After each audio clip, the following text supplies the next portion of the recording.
The mere mention of Oklahoma and Texas invokes not a game, but one of the great events in all of football.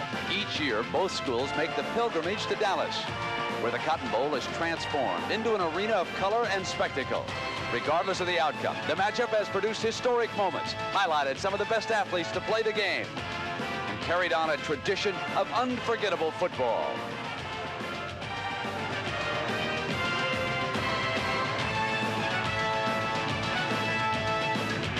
This year, the Oklahoma Sooners are walking tall as the top-ranked team in the nation.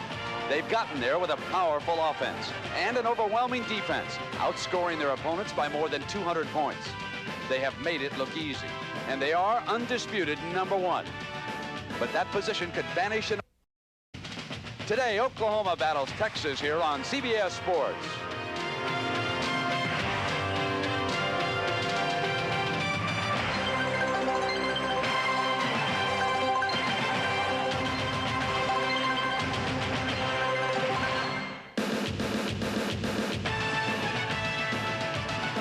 Occasionally in sports, the big event overshadows the athletic contest at hand.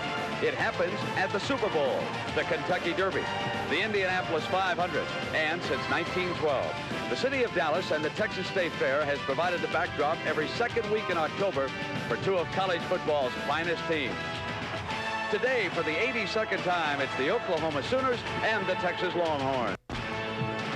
Well, good afternoon, everybody, and welcome. I'm Brent Musburger. You know, Texas and Oklahoma have played since 1900 just to decide who has a better football team. I guess you might say it's for bragging rights in a part of the country where bragging rights are mighty important. And Oklahoma this year has a lot to brag about. They're #1 again, and some say this might be the mightiest Sooner team of them all. To find out more about Barry Switzer's powerhouse, let's go across the fairgrounds, and here's Pat Hayden. Brent, Oklahoma has every reason to brag. You see, they've got all the horses, including ones like these. You know, the last 3 years, Oklahoma has come into this game ranked first in the country. Last year was based on a dominating defense. This year, that ranking is based on an offense that leads the nation both in rushing and in scoring. Clearly, they are the favorite today, but the history of this series has taught us to expect the unexpected. Now, for more on that rivalry, let's go over to John Dockery. Pat, you're so right. This is a unique rivalry in many ways, including the site. It's neutral and about equidistant between Norman and Austin. A group of Oklahoma students continued a recent tradition of running the game ball to Dallas. We care about the national championship and the Orange Bowl and everything like this, but we let out school on Monday for OU Texas weekend and things like this because we think that's the biggest game. Beautiful territory in Oklahoma here, isn't it? Make sure you have your seatbelts on now. Plug the seatbelts on because we're in Texas.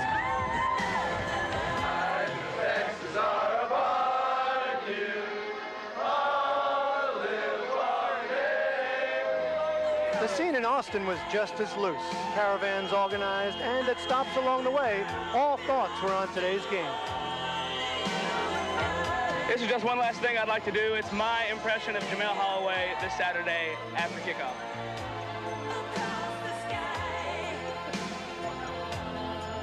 Those folks just part of the almost 76,000 fans packed in here today, half in crimson and half in orange. And Brent and Pat, interesting, another sellout for the 42nd straight time. All right, John, and another shootout is at hand. It's Oklahoma against Texas coming your way. And for in 1962, a Texas sophomore center and linebacker by the name of David McWilliams played in his first Oklahoma-Texas game. He was standing down inside the tunnel about this time of the afternoon when suddenly he said, "I felt like I was getting sick. My stomach got all tight and I didn't know what to expect." Today, he'll be coming out coaching the Texas Longhorns for the first time in this game. Right now, John Dockery is inside that tunnel, and Doc, I would think that tightness in the stomach would affect all the athletes here today. Tightness is a good word, Brent, because normally stadium locker rooms are far apart, sometimes at the opposite end of the stadium. Here at the Cotton Bowl, the Oklahoma team, as you watch them come out, their locker room is directly opposite Texas locker room, about 15 yards apart, so the teams get to see one another before the game. Reminds me of a heavyweight bout with two boxers in the ring getting a chance to size one another up. You talked about your player being nervous. Well, one player told me his knees actually shake. Another talked about butterflies as big as station wagons. Another said, as you go down this tunnel into the Cotton Bowl, you can actually lose your memory before going into the war. Now back to you, Brent. All right, John, and you know, Pat Hayden, looking at the point spread on this game, it is unbelievable for me to see the Longhorns a 30-point underdog. What chance do they have here today? Well, if they have any chance at all today, they must keep it close in the first half. And to do so, I think they got to get the ball to Eric Metcalf at least 25 times in this game. He's a player that can beat you on punt returns, as a receiver coming out of the backfield, and also in the sweep on the I formation. So if they can stay close, they have a chance in the second half. Had so many stars for Barry Switzer. Point out a couple for us. Well, Jamel Holloway runs the wishbone quarterback position better than it's ever been run before. He makes all the right decisions, very quick decisions, because people are on his face right away. Keith Jackson is simply the best tight end in America, and you need a good blocking tight end in the wishbone formation because they run a lot of strong side plays. All right, so Barry Switzer and the Sooners of Oklahoma come in here with an unblemished record. Is this Barry's best team? Well, these group of athletes over the last 2 years, only 2 games, both to the same school, Miami. They are on a mission this year.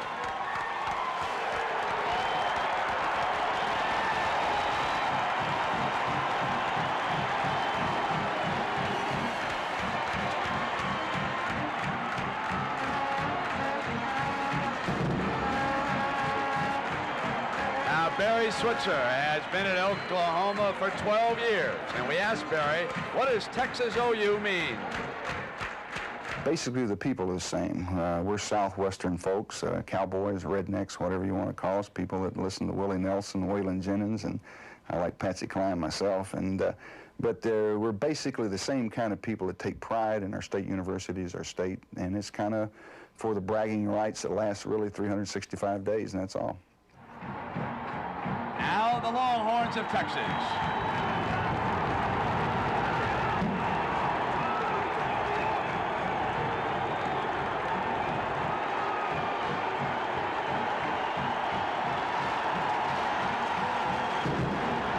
Coach David McWilliams.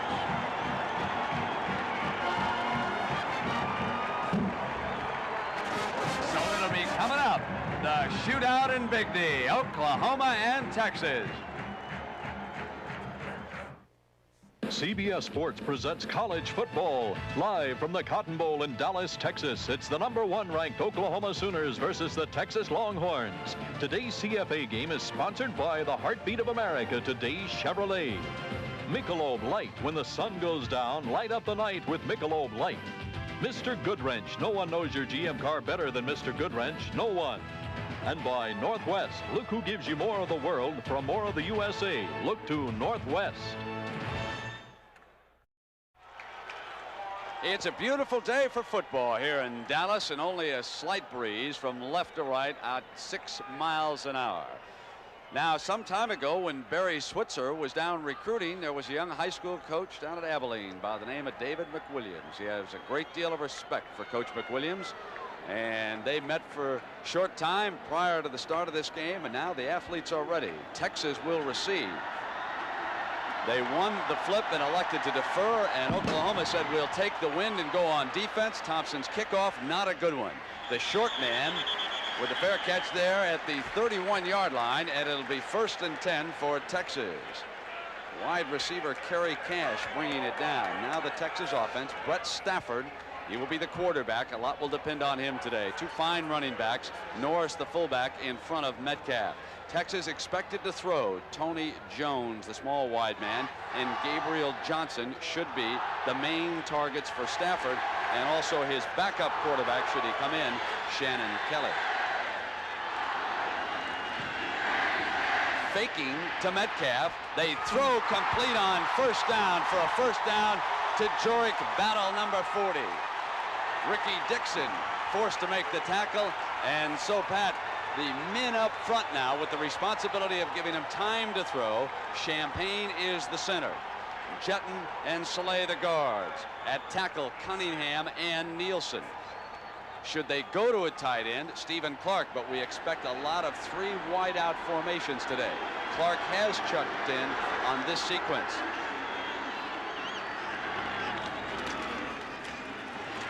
They run Norris, the fullback, straight into the middle of that Sooner defense, and Troy Johnson brings him down. Now, the defensive line, Williams is up front, along with Evans and Kilpatrick for Oklahoma. And outside of them are Reed and Johnson. So, Pat Hayden, what about the Texas game plan here so far? Well, they are going to throw the ball at least 60% of the game. The opening pass for Stafford there was a big one to get his confidence going. Here's his second pass down the middle. And incomplete. He was aiming it for Jones, his small wide receiver, and Gabriel Johnson crossing down there. And I thought he was trying to throw that ball to Johnson because Johnson was wide open for the touchdown. Now the rest of the defense, the linebackers, Dante Jones replaces Bosworth. Casper is also there. White and Finch are the cornerbacks for Coach Switzer. And the safeties, Vickers and Dixon. Vickers the leader in that secondary. This will be a 3rd and 9 for Stafford and the Horns. Off the delay, it's Metcalf. Stop at the 50. Great tackle by Dante Jones, number 50. And Texas does this a lot in passing situations. They love the draw play to Metcalf, giving him a chance. Now, this Sooner defense, last year they dominated college football. This year they're very solid, but they're tough to run draw plays against. Good read there by Jones, number 50. Read it from the very get-go and stepped in and made the play. Now, Alex waits to punt it for Texas. Barefoot, left-footed punter, and he'll take it out of bounds. And that ball is going to be marked at the 31-yard line. A bad punt of only 19 yards. We'll be right back. Bevo somewhat concerned that Texas didn't cash in on a scoring opportunity when they had that wide receiver all alone down there. He has told Stafford and the other wide receiver to get their act together. Now, here comes the wishbone of Oklahoma. And the man who pulls the trigger is number 4, Holloway. Great speed in the backfield. The fullback, 45 Carr, the first option for Holloway to watch. He rides it, pulls it out, and keeps it on first down. John Hagee makes the tackle. Now the Oklahoma offense, Holloway the trigger man. Great speed with his halfbacks, Stafford and Collins. And the fullback, number 45, Lydell Carr. Carl Cabanis, when they elect to throw the ball to a wide receiver, is a preferred target. And of course there is also one Keith Jackson. 2nd and short. This is what the wishbone of OU's frequently puts you in. Here's Carr. Great hit by the defensive front that time. The Texas defense came up tough that time, led by Thomas Aldridge and Dwayne Duncombe. And one of the keys on the triple option is you must first take away the fullback. And that's exactly what happened there, because if you don't take away the fullback inside, that's the first option, Oklahoma is just going to keep running the fullback at you time after time. Well, now it is 3rd down and 2 yards to go, and let's see what they come up with here on the wishbone. Stafford, the left half, is 25. Collins, 33, is the right half. Pulls it away from Carr, keeps it again himself, and quickly the Horns were up, led by Britt Hager, number 60, a Maine man. Senegal helps him out. I want you to meet this offensive line, folks. We probably will not give them enough credit. It is a great line. Bob Latham is the center.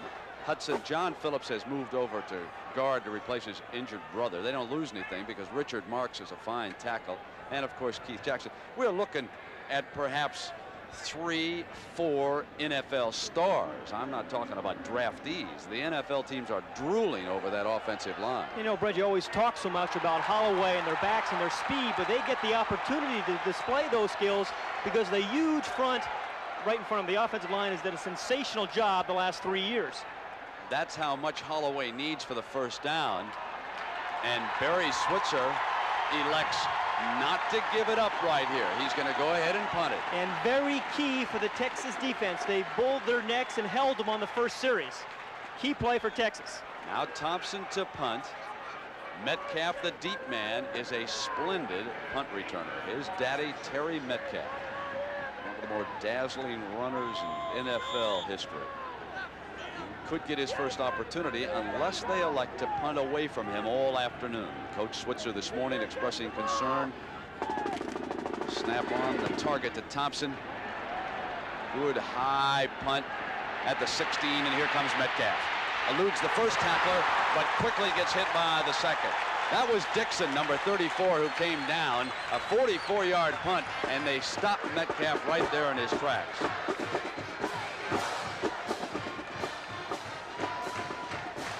If you look back at history, there have been streaks in this series. Look at the victories and the times they played, and of course, right now, Oklahoma's hot. Very few blowouts in this series. Last year, I think, was an exception. These games generally are very close. Now let's watch that Horn offense. They split the backs. They come out of the eye this time, and they try to get Metcalf outside. Good defensive pressure that time by Darrell Reed, number 40 for the Sooners. If you're going to beat Oklahoma, you're going to beat them throwing the football. It's very difficult to run.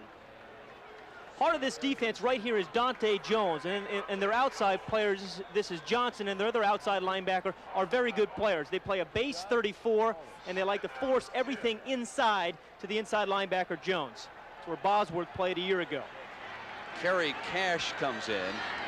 They're working 3 wideouts on this 2nd and 10. And off a fake, Stafford with great time, intercepted. Oklahoma with a scoring opportunity as Ricky Dixon picks off a ball that appeared catchable. It was very catchable. It should have been caught by Tony Jones. Now Stafford will get criticized for the interception, of course, but Jones clearly should have caught this ball, and it would have been a real play. He was going to catch the ball crossing the middle. Good protection was the key here for Stafford that allowed him to step up into the pocket. And the ball is well thrown to Jones. He jumps high, but it clearly should have been caught. It tips up, and there's Dixon to make the play. A good center fielder. Now, great striking position for Holloway and the Sooners. And they ride Carr, and again, that is twice that the Longhorn defense has met Carr. And Ken Hackenack. Now, I want everybody to remember that name. He's number 68. He is a sophomore out of Belleville, Texas. He's 6'9". He weighs 282 pounds. He wears jersey number 68 because, folks, in the next couple of years, he's going to weigh more than 300 pounds. He'll remind you a little bit of a young John Matusak when you see him set down in there. Now 2nd and 10, and the Horn defense looks strong here so far. This time, Carr up the middle. They split 1/2 out to influence the set, and Hackenack, number 68, makes the stop. Now here is that defense up front. Llewellyn and Hackenack. They are the two men who bear a great deal of responsibility, along with Duncombe and Aldridge, who play outside them. Now Britt Hager must lead the way. He was injured early in last year's game. Beckelman and Dwayne Duncombe, they are brothers. I think there are 6 pair of brothers in this Texas team. Big down for the Texas defense. Holloway pitching outside, and the trailing man is picked up beautifully. That was Richard, the cornerback, who came up, number 18. And this is terrific defense, and the key defensively was the real quick pressure on Holloway. He comes very quickly, and he doesn't have a chance really to have the option develop the way he would like to have it develop. See, there's immediate pressure. He has to pitch the ball before he wants, and then there's a disciplined defense, the defensive back on the pitch man. Good disciplined defense. A 44-yard field goal attempt by R.D. Lasher. Misses.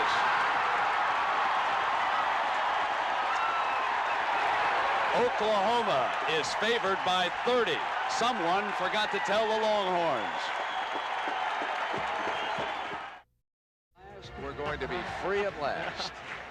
You know, if they had kept Coach Garrett, they would have had Judd Garrett in their backfield. don't fire the coach when he's got sons who are great athletes. 1st and 10 for the Longhorns, and so far this has been all Texas. Metcalf trying to dance outside, tripped up down at the 25-yard line. Curtis Williams coming across, number 93, to pressure him that time, but you can see how dangerous Metcalf is. The quick feet as he was stepping outside that time.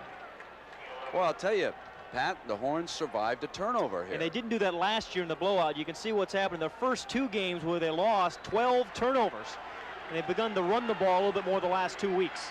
Again, that formation with 3 wide receivers. Fumble on the snap. Stafford dove back after it. To beat Oklahoma, you can't have any plays like that. You have to play as well as you possibly can. You can't have any mixed exchanges and interceptions. Now, well, we've got a moment. Talk to me about the formation here as we see the fumble there on the snap. Stafford going back after it along with a teammate. The Horns recovered, but why 3 wide receivers? I would think against the Oklahoma power defense, you'd want a tight end on all the time. Well, David McWilliams came into this offense last year at Texas Tech because he didn't have a tight end, and now has really enjoyed and found the advantages of 3 wide outs. Well, they send Metcalf out, and they run the draw on 3rd and 13 with Norris, and Norris comes out to the 30-yard line. Jones and Casper, the 2 inside linebackers, bring him down. You know, 3rd and 13, you think it's a bad call. I like it. Again, you don't take too many chances early on against this Oklahoma defense. You want to get to the 4th quarter in a close ball game. You run the draw, punt the football, and play defense. Now Waits got off a bad punt in his first attempt.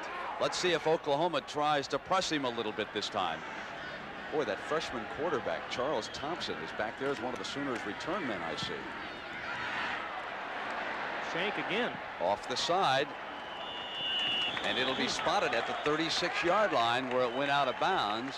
34 yards. Waits struggling. We'll be right back. Pat, how does the wishbone operate for OU? Well, it's the triple option, and the key is the defensive end. This is what Holloway is looking at first. If that defensive end comes up the field, he will give the ball to the fullback. That is the first option.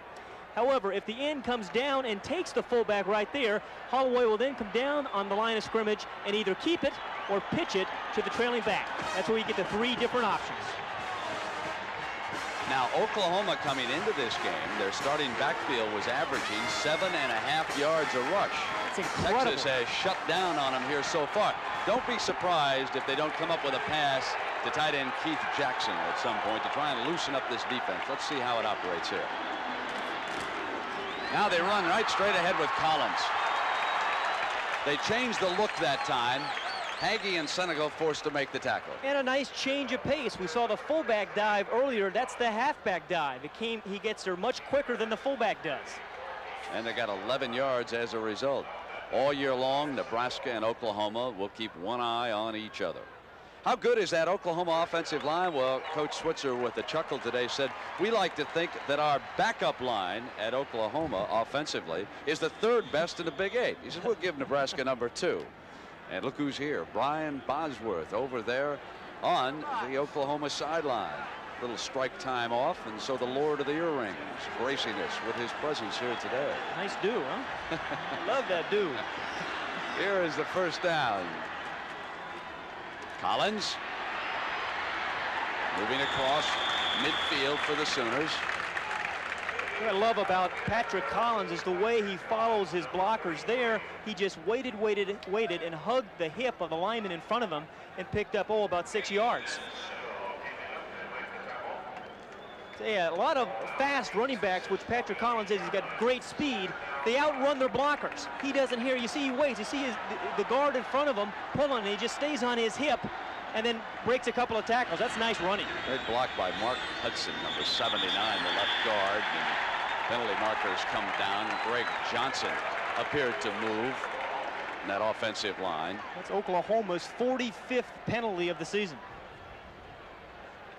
So they'll take it back near the original line of scrimmage where this series started, and back on the other side of the 50-yard line with Coach McWilliams very pleased by what he's seen defensively here so far. Well, Texas has always given Oklahoma trouble with in the wishbone offense because the defensive tackles of Texas have always played so well. Patrick Collins, 33. Anthony Stafford, 25, are the halfbacks, and you see they break the bone here this time. Holloway, faking the pass, takes off himself with those quick feet, and boy, did he get hit by behind. Whoa, Thomas Aldridge came after him.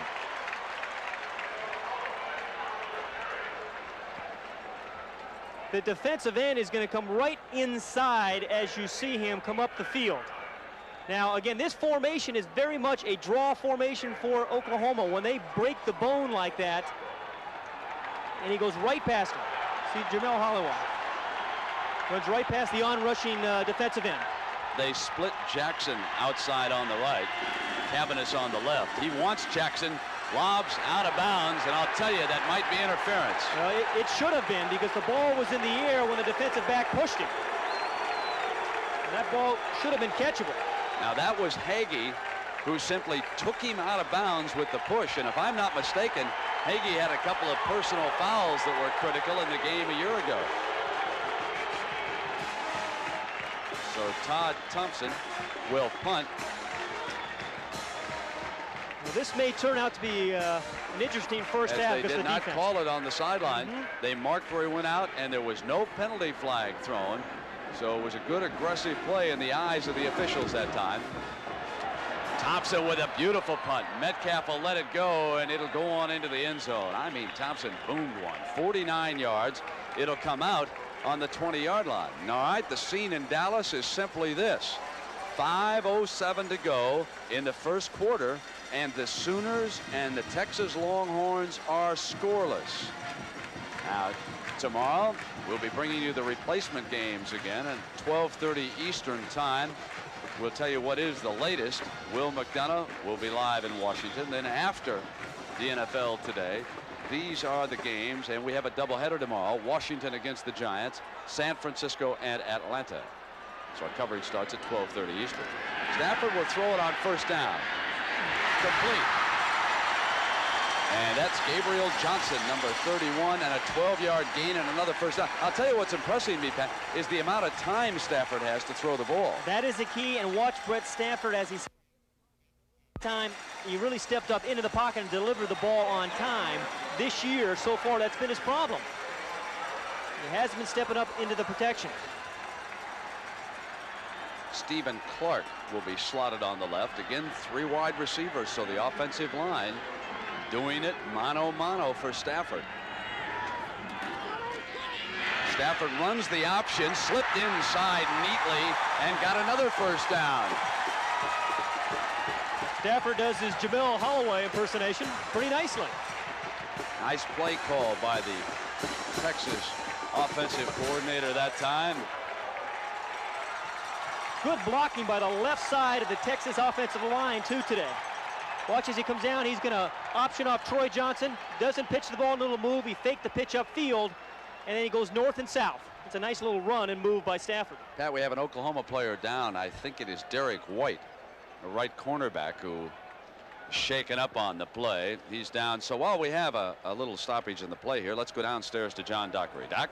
Brett, you remember our conversations with David McWilliams. One of the things he was concerned about was keeping his team on an even emotional keel, and an intimidation factor. Well, I get the feeling down here on the Texas bench, especially defensively, that they are definitely not intimidated. They've gotten over that factor of playing the #1 team in the country, team that's averaging over 50 points a game. So that's one hurdle that Texas is over. Now back to you. Well, David McWilliams is very close to this team. He was a coordinator here for years and years, knows these defensive players well, and I think that is definitely one of the keys against Oklahoma for any team, because they can intimidate you. Most players don't feel they can really beat Oklahoma. Pat, did you have the feeling in watching the Oklahoma players against Iowa State and warm up here that they are overconfident, perhaps justifiably so, but they have not been pressed yet this season? They've routed 4 opponents, but they've been overmatched all 4 of those opponents. But I think that's Oklahoma's style, and I do think most players, it intimidates most teams. It's tough to intimidate a Texas football team, though. I'll tell you what, there's an intimidating player. You may not like his style, folks, but I want to tell you, Bosworth was a great college linebacker, and I think he'll have a tremendous career up in Seattle. Stafford again on first down. He's got time, doesn't he?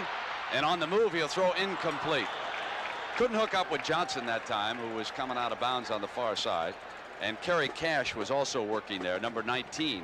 And actually, Cash had the better opportunity to get open for that throw. Had a chance to ask Stafford about today's game against OU, and here's what he had to say. You know, just being able to win a game like that is something that I feel like would give this team a lot of confidence that we need right now. We have a lot of confidence coming off those last 2 games, but this would be a big turning step for us in this season, and it's something that we're looking forward to, and we know we have a chance. We just have to go out and play well. Well, he's 2 of 5 with 1 interception. This will be his 6th pass dropped. He's had a couple of balls dropped. That was Metcalf, number 2, who dropped it. And that's just the kind of play you want to get the ball to Metcalf out in the flat. It's only a 5-yard pass, but he can turn that into 40 yards. You know, I talked with the coaches about Stafford, and the first 2 games they lost, he was just not confident. They feel the last 2 weeks his confidence has come on. What's that wristband? Did it have the plays on it, Pat, or what? They send in half the play, and then he'll look at the wristband for just the formation and the motion calls. So he brings the Longhorn offense up with a 3rd and 10. He'll be looking at 5 defensive backs this time. Rolling to the right, incomplete, and is that interference? You bet. Stephen Clark was the wide receiver, and Kenny McMichael.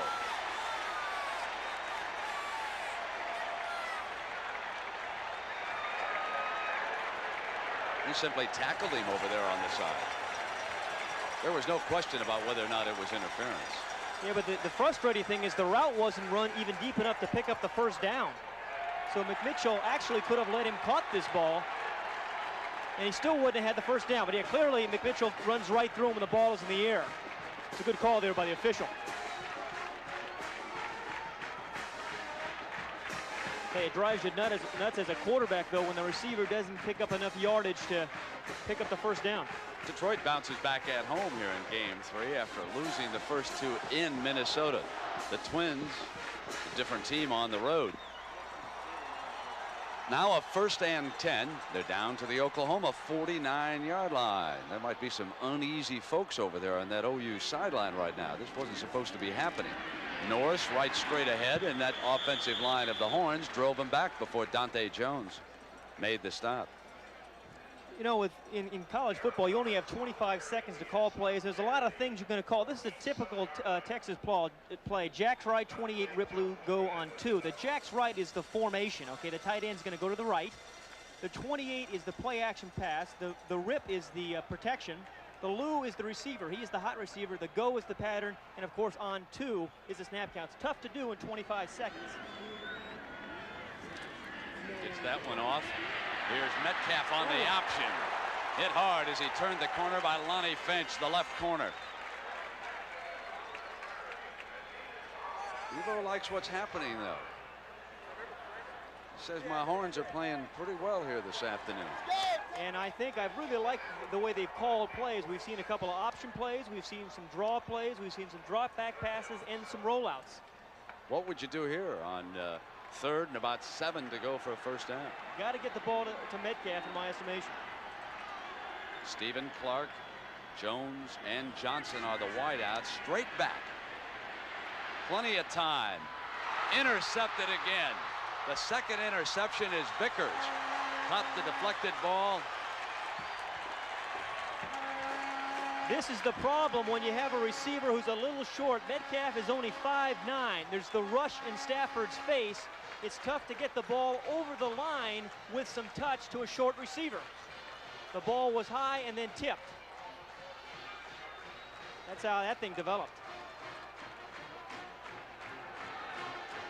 So Vickers, one of Barry's team leaders, coming up with the 2nd interception for Oklahoma. They have 51 yards to go here for a score this time, and they come out in the I formation.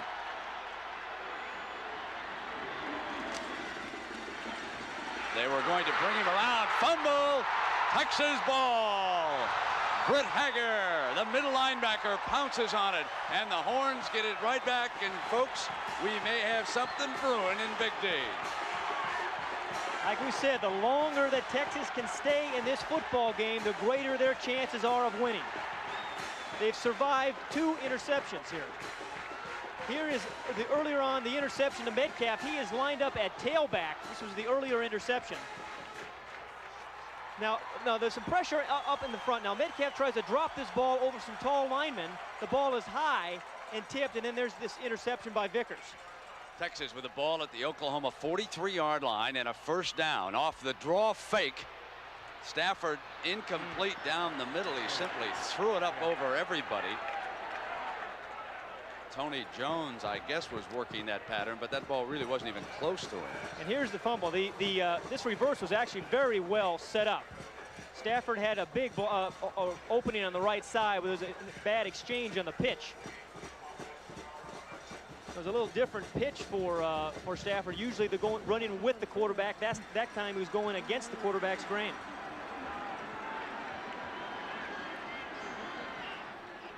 Now on second down, the quick throw outside to the flanker, and Gabriel Johnson comes to the 40-yard line before Curtis Williams, 93, tackles him for the Sooners.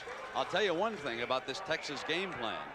They have shown every possible play here in the early going, as another Sooner is down injured on the field, with unbeaten Clemson rolling again this afternoon. And here they are faced with a 3rd and about 7, a very important down for Texas, because they pick up the first down, then they're in field goal range. We got a moment here while there's an urge around the field. Let's go to New York and Jim Nance. Jim. Well, Brent, against Virginia, Joe Henderson closed out the Clemson scoring right here. The 8th-ranked Tigers over 400 yards on the ground today. They had to come from behind early, go on to run the record now to 5-0 on the season. Let's go back to Dallas. All right, Jim. So Coach Ford and the Tigers stay unbeaten down there in the ACC. I think everyone who tunes in right now, 2:19 to go in the first quarter, would be shocked by that score. And particularly Texas has turned the ball over twice. A couple of Sooner players have been injured here already. I think that's Williams who's getting up. Yes, indeed it is. Number 93. He was shaken up for Coach Switzer on the sideline. Barry was concerned this morning. He said, if you've been involved in as many of these battles as I have, you know you don't make anybody a 30-point favorite in this game. Let's go downstairs to John Dockery. John. Thank you, Brent. This man needs no introduction. Of course, Brian Bosworth. Boz, you've been in a few of these. What does this rivalry mean to you? I'm telling you, they're playing a great game out there today. This rivalry is where you throw all the statistics away and you go out there and you see who's the baddest on the field at that time. What about the battle over number 44 to wear it in the NFL or not? What happened in court? Well, you know, it's something that I really can't comment on right now. I don't really agree with it, but something that I'm going to deal with it later on down the line.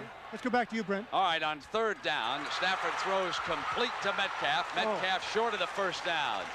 That was Dante Jones, number 50, who replaced Bosworth, who made that tackle. Well, I tell you, Lonnie Finch from the defensive secondary came up and kept him from getting the first down. Metcalf knew where the marker was and was doing everything he could to get there. But Finch stuffed him.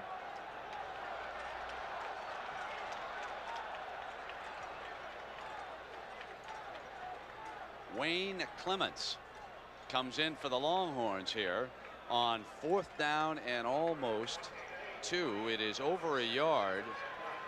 Now, I would say to watch the fake in this situation in a game like this. This would be a 52-yard field goal.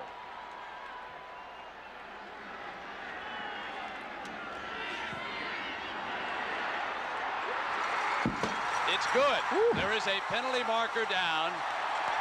The field goal is good.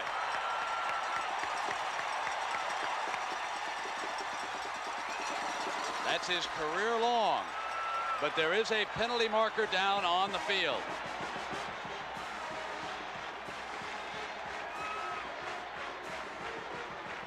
Now, does David, if it's against Oklahoma, does McWilliams take points off the board and get the first down? Take the first score? Isn't that what you would recommend? Absolutely. Against Oklahoma, when you're this underdog, you take the 3 points. Here's Hagee conferring. And the coach is discussing it over on the sideline.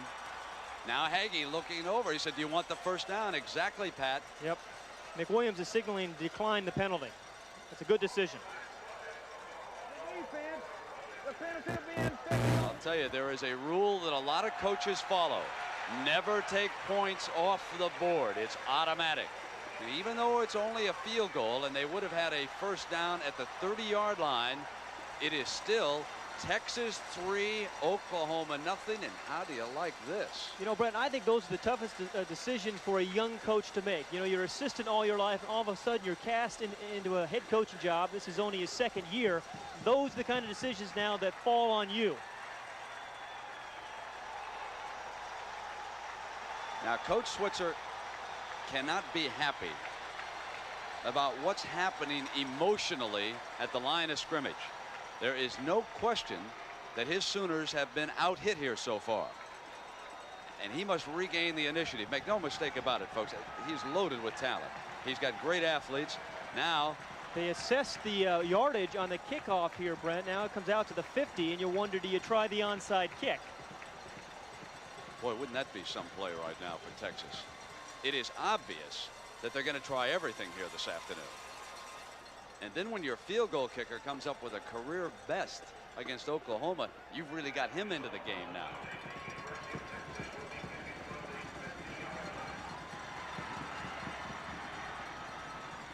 So Clements with the ball on the tee, and the Horns up by a field goal.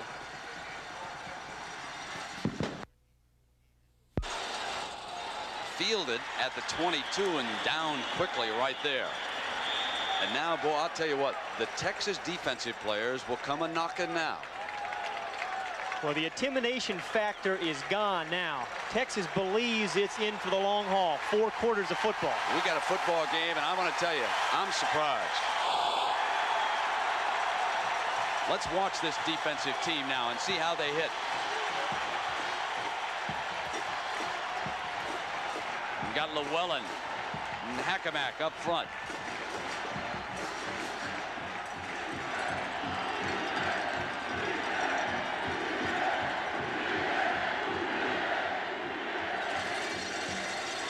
And the first option Carr comes through at him. Britt Hager making the stop for the Horns. He's the man in the middle. There's Duncombe and Richard down in there with Aldridge, 97. Dwayne Duncombe, 48, is the linebacker, and his brother Bobby wears number 46. He's a defensive end right there.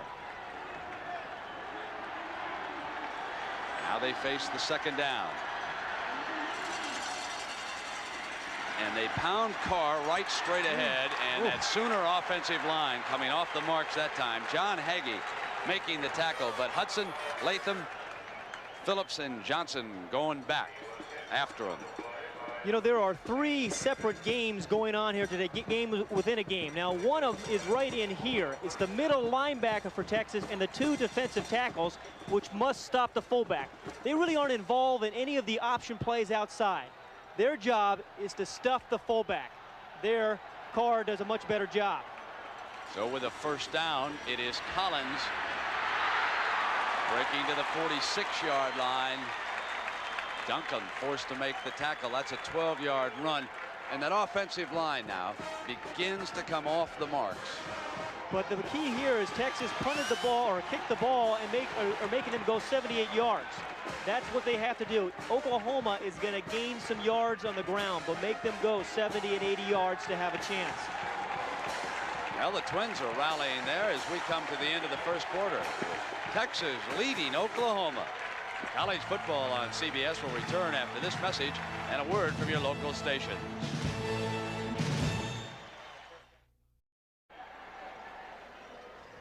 It's an impressive record so far this season by the Oklahoma Sooners. They have routed 3 of those 4 opponents, and against North Carolina it was 4 touchdowns to none. But this afternoon, Pat Hayden, Texas leads by a field goal. And I think one of the interesting things is this Oklahoma team really hasn't been in the game in the 4th quarter, hasn't had to compete in the second half of a ball game. On the first down here to start the second quarter, Holloway kept it, and Hager couldn't bring him down. He broke the tackle. The middle linebacker couldn't bring him down, and Hagee was forced after 18 yards to make the stop. It's just incredible to me. Holloway weighs 180 pounds. Hager is 225. but it shows you how strong Holloway is. It's not just all speed with this young man. The left end is going to go for the fake. That's the first thing that's going to happen as Holloway comes down the line of scrimmage. And that's the perfect read. When the end comes down, he keeps the ball. It's the triple option. They run Carr inside the 35-yard line. Hackensack bringing him down along with Hager that time. So Oklahoma moving for the first time on this drive after the Texas field goal. They will score today, there's no doubt about it, but the Texas defense is making it very difficult. They haven't allowed a big play yet. Now with 6 yards to go on this second down, Cabanis is split out to the left in this formation. Off the option, fumble. Ball went out of bounds, however. Touched last by Oklahoma. You've always heard so much about Oklahoma fumbling the ball. Coming into today's game, they have fumbled 21 times, although they've only lost 6 of those. But you know, Oklahoma just doesn't look real intense to me right now. They didn't look intense during the pregame warm-up, but like you say, that tends to be their style. And it is 3rd and 12 against David McWilliams. 5 defensive backs come in.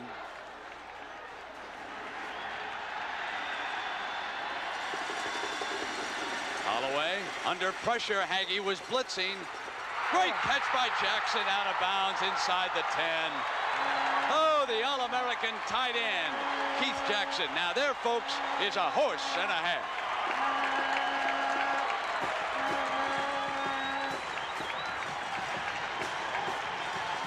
I tell you, this play was set up all through the years because Jackson always runs the post pattern. This time he breaks it to the corner. All season long he's gone inside, not outside. A new his ball on the numbers. A well-thrown pass. I think the corner route actually is the easiest pass to throw. 33 yards. Oklahoma with a 1st and goal. Touchdown, Carr.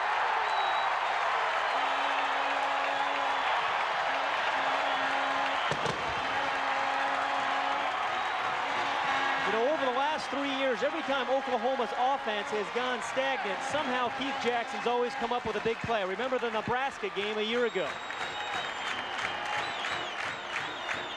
What'd you ask him about the passing game today, Pat? I asked him how much he was going to play today because he was hurt. He said, well, I'm going to play just on the passing downs, all 3 of them. He's got 1 out of the way. Lasher to attempt the extra point. The Sooners bounce right back. They give up a field goal. Jackson with a great reception. They score for the first time, and they lead it 7-3.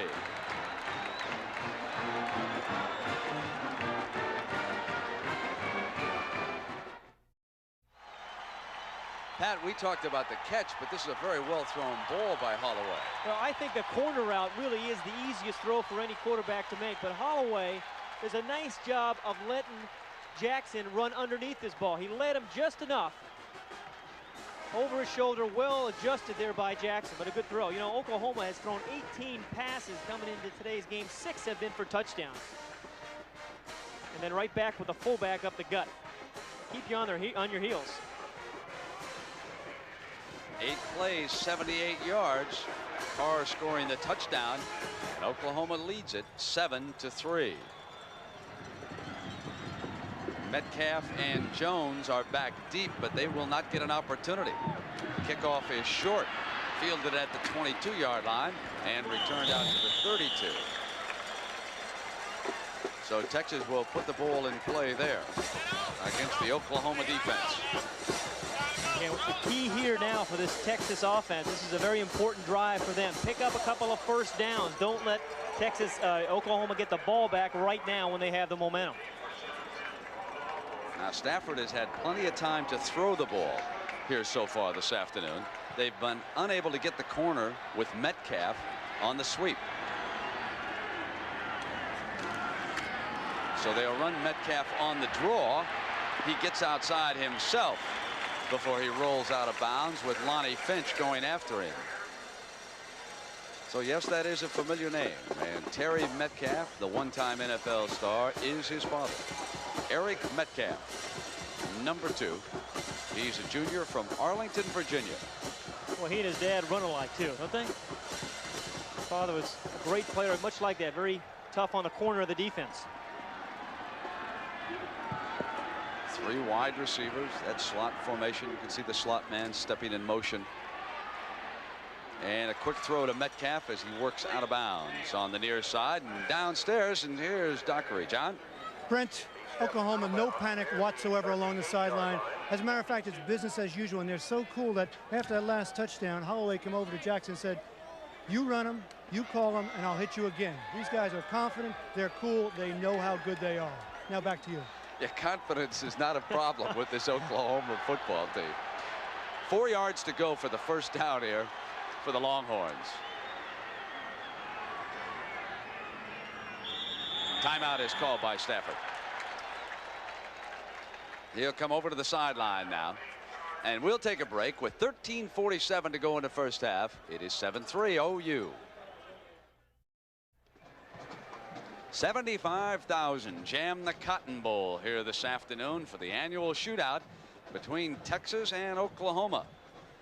And OU leading 7-3, and the Longhorns face an important 3rd and 4. Their play selection so far, 11 running plays and 10 passes, and 2 of their 3rd downs have been draw plays with Metcalf. They split the backs.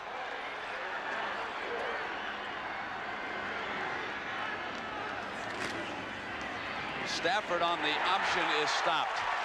Dante Jones, he burned him with an option earlier in the game, but not this time, Pat. Well, you have to remember, Oklahoma sees an awful lot of option during the week. Dante Jones, number 50, right there in the middle of your screen, reads it perfectly. Steps outside when he saw the guard block down and plugged the hole. That's a very nice read by Jones. He's played well today. Backup fullback McKinley could not get at him with the block and waits to punt again. He has struggled so far. This is a low line drive, takes a bounce on Thompson and gets past him, and now Texas can down it inside the 5, and they will. A 55-yard punt. It took a Texas bounce. You know, this was a difficult week for Coach Switzer, not only worrying about how to convince his players that they might not be as good as their press clippings, but then there was the article which appeared down in Dallas in one of the morning papers about the possibility that Texas, or I should say Oklahoma players, have raised money by selling their tickets. And Barry, of course, throughout the week was answering questions about the problem down there. And right now his Oklahoma team comes up to the line of scrimmage, 1st and 10 at the 2. And almost busting out of there is Stafford. And here's what Coach Switzer had to say about the newspaper story when we asked him. I knew it was coming. For several months, our ex-players have contacted us saying the Dallas Morning News has been calling them, asking them about certain things about our program that were negative, and we expected it, and we kind of expected it this week. It just so happens we play in the University of Texas in Dallas, so we've had a lot of negative stories come along at this time, but we do have problems. We've always had problems, and we address those, and the NCAA will look at them, and our institution will look at them, but I don't think that there's anything of serious nature, and it was certainly an expedition, a fishing expedition for the Dallas Morning News to do this at this time, and I don't think there's anything to it. I think that the rest of the article is certainly worth mentioning. It was not just selling tickets, but they claimed that there were preferable loans made to football players to buy cars, and the president of the bank, or the former president, said we made those loans available to all students, and so the story has been denied as of now. 1st and 10 here. They did plunge for the 1st down, and again they bring Carr, the fullback, and Bobby Duncombe is there to tackle him for Texas. Well, Brent, thus far in the first half, Texas has done everything it really needed to do. It survived actually 2 turnovers. It got on the scoreboard first, and they put Oklahoma in poor field position here again. Although Oklahoma came charging back with a score, they've had to go the long way. All right, this will be 2nd and 5 for the Sooners.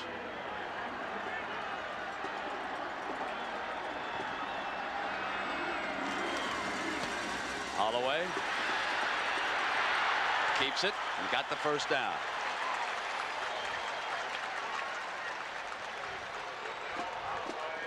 You know, Brent, we talked about 3 games within the game. We already looked at the fullback game and the tackles. Here's the second game. This cornerback on the wide receiver. He is going to play him man-to-man all over the field all day long. They are really oblivious to whatever else is going on the field. Again, he runs him upfield, tries to wear him out. Later on in the game, they may go right by him for the deep ball. For 2,000 yards, that's a new quarterback record at Oklahoma, and they bring Anthony Stafford straight ahead. I'm going to tell you, Hager, number 60. Number 60 has a great deal of meaning at Texas, Pat. Well, the middle linebacker here has always worn the number. The great ones have. Jeff Lighting was an All-American. Tommy Nobis, of course. Fred Akers gave it to Hager a few years ago, and he's worn it pretty well. Now 2nd and 7 yards to go for the Sooners.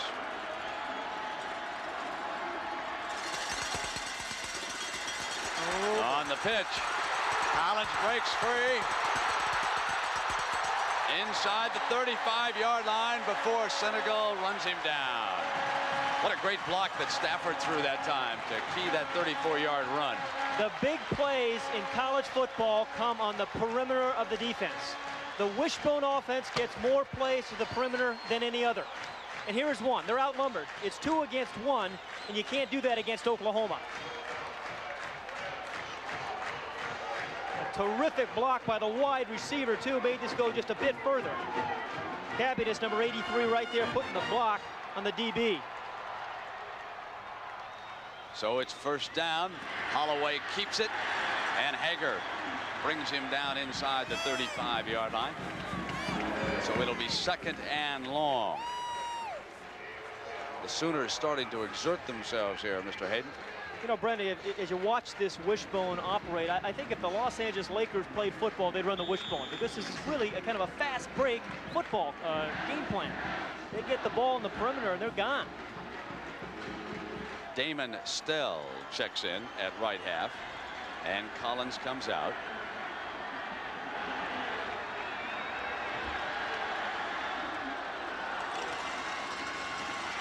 And they'll use Stell right away. He will not get free. Great pursuit that time by Beckelman, number 92.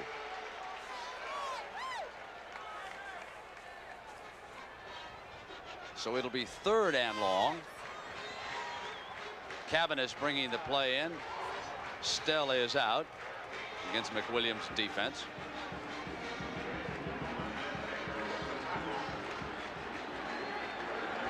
I want to apologize for the poor quality of transmission you're experiencing right now. We're working on it. We'll get that corrected. Holloway keeps it, tries to get the corner turned, and cannot. That was Tony Griffin, the left corner, who rode him out into that Texas sideline. If you defend the wishbone well, your defensive backs have to make a lot of tackles, particularly your free safety. You become like an extra linebacker. So R.D. Lasher, the brother of last year's field goal specialist, who attempted here for the Sooners. This is a 46-yarder. He attempted 2 all season. They don't settle for field goals very often, this bunch.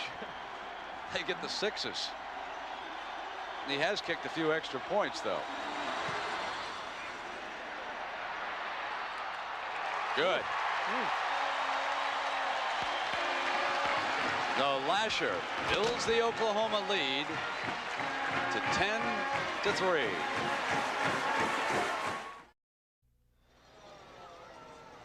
Oklahoma's Thompson to kick it off, and so far he has kicked it short. Kept it out of the hands of Metcalf and Jones. Let's see what he elects to do this time. Same thing. The kicking game plan, go to the short man. Samuels at the 24, and he is hammered down there at the 27-yard line. I think that's good coaching by Barry Switzer. Don't let Metcalf beat you. Now next week we're going to offer you a couple of games and split the country. Those of you in the East certainly want to see Penn State, how they've improved since that Alabama loss, and the unbeaten Syracuse Orangemen. How good are they? And then down here in this part of the country, the number 2 ranked team, Nebraska, will be taking on Oklahoma State, and the Cowboys playing well. 2:30 Eastern time for those 2 games on CBS. Syracuse is one of those teams you don't hear much about, but boy, they play good defense. Tough place to play up there in the Carrier Dome. So here's the offense this quarter, how the Sooners have turned it around. They have 8:42 to go in the first half. Stafford again with time. Penalty marker is down. Incomplete. He wanted Battle. There's a penalty flag thrown back at that protective pocket, and it will be a holding call against the Horns. Old Darrell Reed, number 40, the defensive end, was claiming somebody got a takedown on him. Had his old helmet off. There he is. This guy has a chance to be the first time ever in the Big 8 to be all Big 8 4 years in a row. Likes to play. Really come off the corner. What do you figure with this crowd? Some of them are still waking up from the partying last night. Long night last night. What do they call it? Souse Eve? Yeah, a lot of them will wait for that Northwestern score, too, I'm sure. Yes. Well, they came in. They were out there in their Winnebagos, their cars. So it is 1st and 20 after that holding penalty. Metcalf goes in motion. And Norris goes nowhere. And I think you could hear the popping. Let's go downstairs to John Dockery. John? Brent, thank you. Billy Sims, what's going on here? Oklahoma comes in as over 30-point favorites and having their problems. That's all media hype. I don't care what the score is or what type of season it is. Always a tough game when Oklahoma and Texas get together. But what about the offense? It's sputtering. I think the offense is trying to do something different from what they normally do. It's just go back to their game plan and run the ball right at them. They'd be successful. You're talking power football. Power football, and I'm used to that at Oklahoma, so it's had to get back to that game plan. Okay, Brent.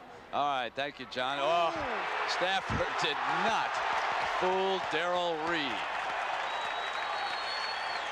We just talked about Darrell Reed coming off the corner. He's a great point of attack type of player. Left to the screen, number 40. Now he is just too quick, and now Stafford, that is a naked bootleg, and you don't want to be doing that to Darrell Reed's side, I guarantee you. Not going to fool him. 3rd down and 26. Very important play here for Texas. The Oklahoma offense is too hot. They can't give them the ball back here before halftime.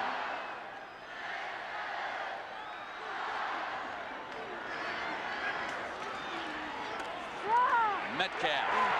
Another great defensive play. This one by Williams.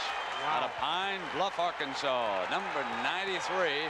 And the OU defense made a great stand, and their fans who have traveled down here loving every tackle.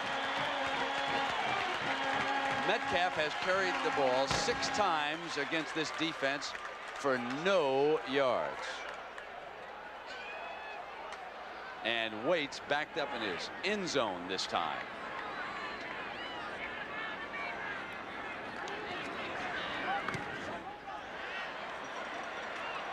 It's returnable, and Thompson's got it. Here's the freshman quarterback inside the 35-yard line. That's a 17-yard return by Thompson, and Oklahoma will have superb field position. They lead by 7. They gave up a field goal, and they have scored the last 2 times they've handled the ball, a touchdown and a field goal. We said at the top of the game the most important thing was for Texas to stay close in the first half. If Oklahoma scores here, they're going to have trouble in the second half. So key defensive series. Now, we spoke about last night and what happens around Dallas.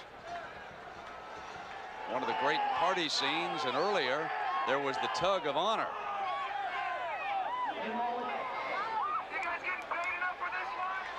And Holloway handing off to his fullback, in case you're wondering who won the tug of war.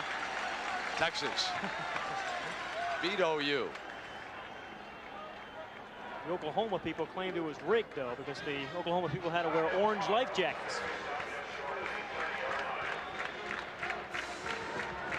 Second down now here for Switzer and their crew. 7 yards to go.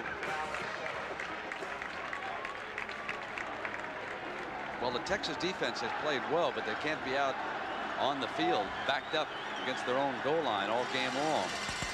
Holloway keeps it on that option, and Hager stays with him. Boy, Hager is injured, isn't he? The way he's rolling on the turf. Might have been kicked getting up. He is having some duel right now with Holloway. Here is Hager right here, but the key to the play really was the quick pressure on the outside by number 48, Dwayne Duncombe, who forces Holloway out of his normal lane. He messed up the relationship between the tailback, the pitchman, and the quarterback.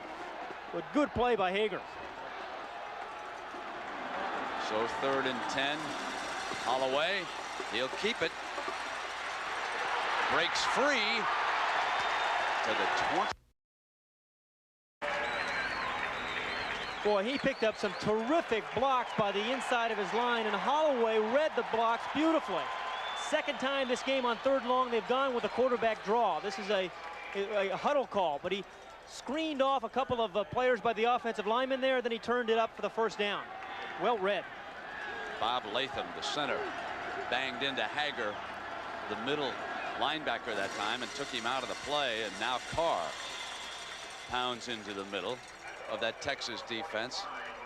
Bobby Duncombe making the tackle, and the American League playoff game reaches the 7th inning with Minnesota jumping ahead of Detroit. Wouldn't that be something if the Twins went up 3-0 in that series?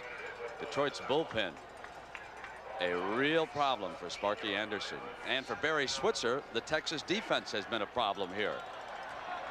He has got Oklahoma in 2nd and long again. 8 yards to go for the 1st down.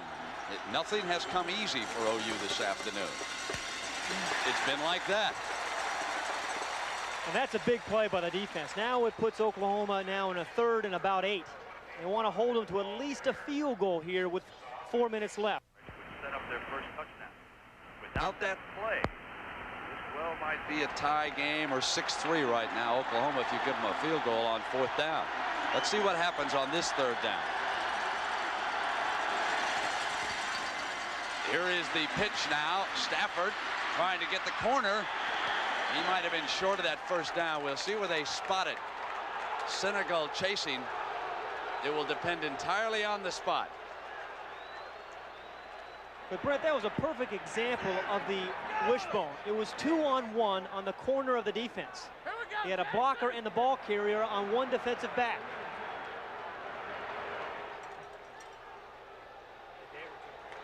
Got it.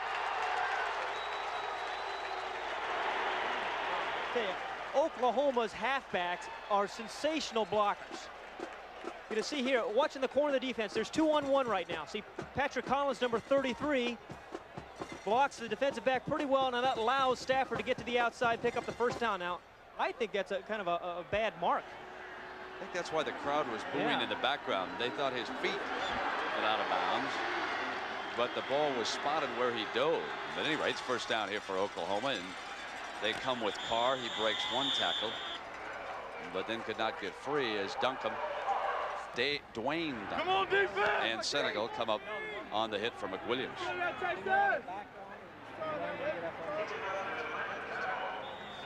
Come on. Now we're going to take another look here. I think maybe Stafford's feet actually were out of bounds before the marker. Yeah, he is out of bounds before the marker. That was a bad mark by the official. Now it's 2nd and goal. Here comes Collins. He'll be out of bounds at the 5-yard line. That was Hagee. I tell you, that mark, it becomes a critical play, I think, down here.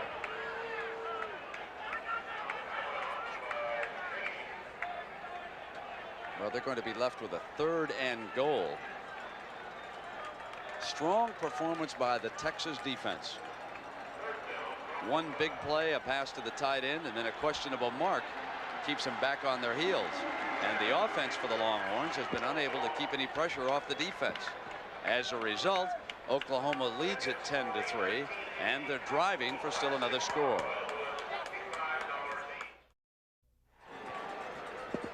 Pat Hayden, now how do they split the tickets? We've got a total of 75,000 here. It is right down the middle, 50-50.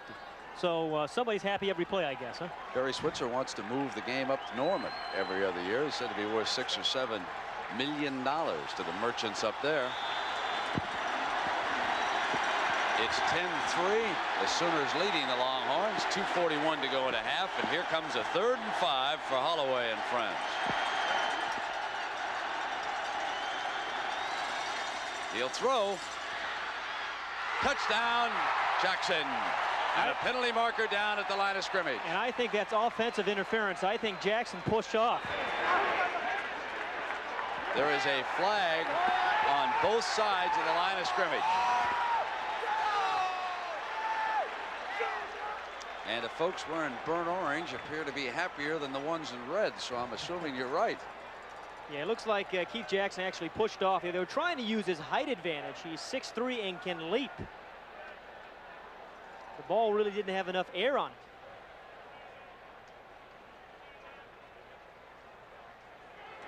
There's the personal foul signaled against the defense. And here's the push off. It's offsetting penalties. Offsetting penalties. There was that penalty, which Pat pointed out, but there was also a personal foul against Texas. So they'll offset one another. The ball will be put back on the 5-yard line, and we'll have a 3rd and goal. A do-over, if you will.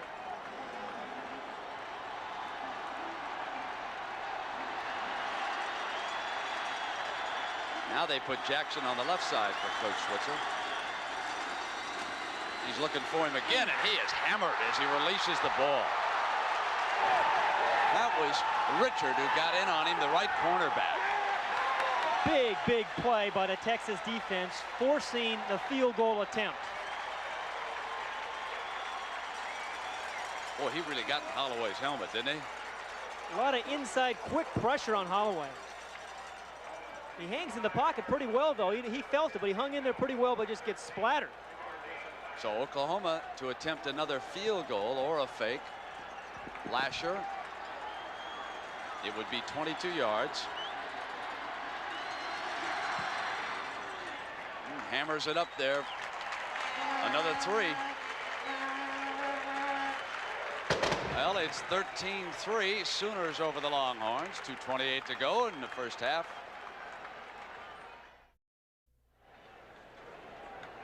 Another look here at the pass interference call on Keith Jackson. Watch his left hand as he pushes off on the free safety, John Hagee. And the ball, you can see his left hand right here, push him forward. That's why Hagee stumbles forward. The ball was thrown upfield more, he might have had a chance. Well, here comes Thompson to kick it off again. Everything has been short. Coming down at about the 20, they may want to send Metcalf up there soon. Metcalf is talking to the up back too. Coming up at the half, the Prudential College Football Report. Jim Nantz in New York.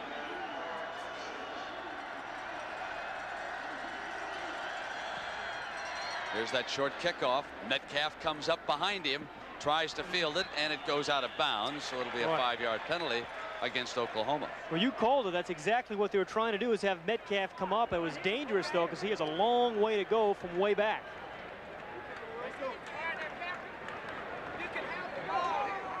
Well, of course, at the conclusion of today's game, we will select a Chevrolet Most Valuable Player from each team, and Chevrolet donates a $1,000 scholarship to the General Scholarship Fund of both Texas and Oklahoma. As we think about Texas's next drive, they still have 2 timeouts with 2:28 left. They haven't generated much offense other than their first drive. Stafford needs to hit a couple of passes.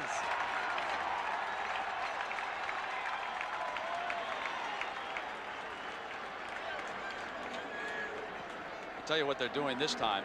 They have moved Metcalf up to the 26-yard line. They have quickly changed he. You see number 23 there? He is the short man. That's Chris Samuels. This time, Metcalf comes out to the 25-yard line. Now, just as quickly, Thompson goes back and had something to say to the men on the kickoff team. So they reverse again. And Metcalf will go back. So the kickoff games continue here. And instead they'll go to the other side. Fumble.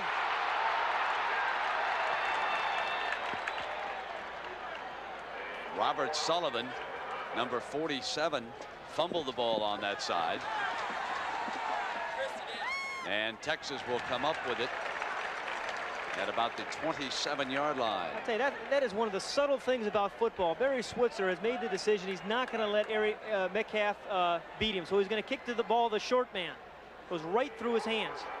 I think this is a very good coaching. It's like when you play Notre Dame, you don't punt the ball to Timmy Brown, in my estimation. Number 86, Mark Semmelman, recovered that loose ball. So it'll be 1st and 10 for Texas. They trail Oklahoma, but only by 10 points.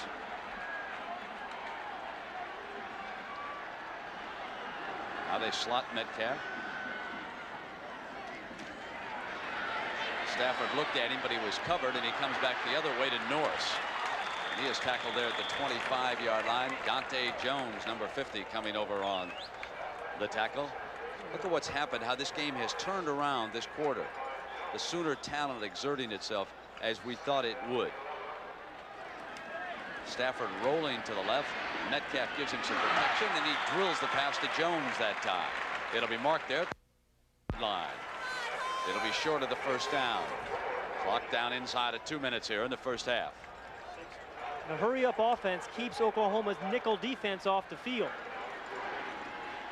Stafford runs Metcalf on the draw for a first down, tries to break free and gets to the 45-yard line, and Vickers, number 10, the standout safety, brings him down after 11 yards. Clock is stopped at 1:38. A well-run 2-minute drill thus far. 2 quick passes, then you give the ball on the draw to Metcalf. Nice sequencing of plays. Terrific cutback by Metcalf. The man can cut on a dime.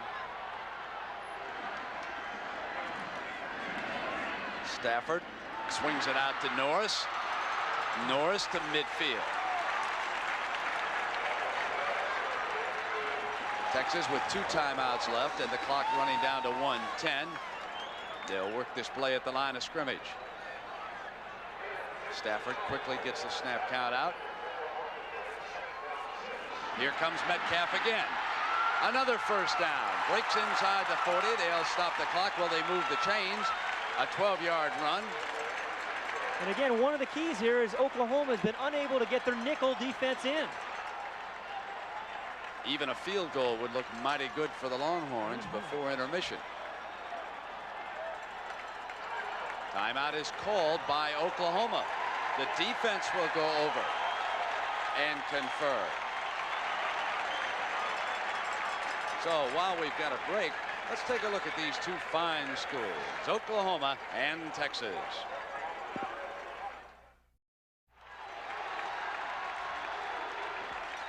.57 seconds and 2 timeouts for the Texas offense. The ball is down to the Oklahoma 38-yard line. And Oklahoma called a timeout so they could bring in the 5th defensive back. Stafford working with 3 wide receivers. Johnson. He's in there with Jones and Battle. They're the 3 wide men.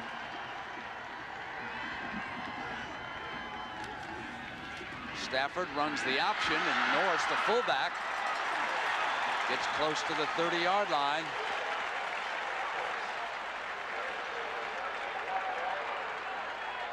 Clock down toward 40 seconds.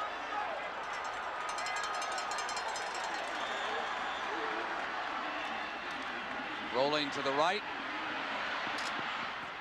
Incomplete. In and out of Johnson's hands. He should have made that. I think Lonnie Finch may have gotten a hand on it, Brent, the defensive back who read the pattern. Defensive backs will sit back when they see a man out in the flat. They know the wide receiver is going to run a curl. He read the pattern and drove on it. So it'll be 3rd down. 3 yards to go for the first down. 30 seconds and 2 timeouts. But with 2 timeouts, they can run 2 plays on the ground and pick up the first down and then decide what they want to do.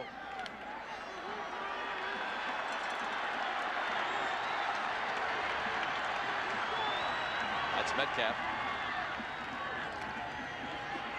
Norris on the draw, short of that first down, I believe, depending on where they spot the ball. Let's see where they put it down. One of 2 timeouts being used with 24 seconds to go.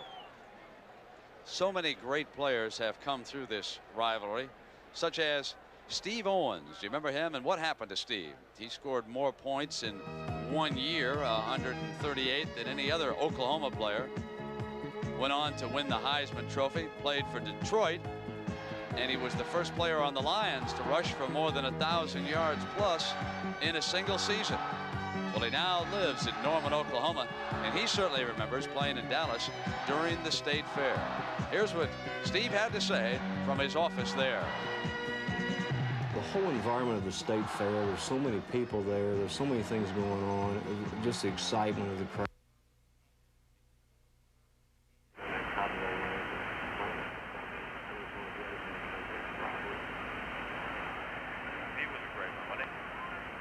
Like Texas now will try the field goal rather than try to get the first down. I think this is a good call by David McWilliams. Important for his team to get at least 3 more on the board before halftime. 46-yard field goal. 24 seconds to go.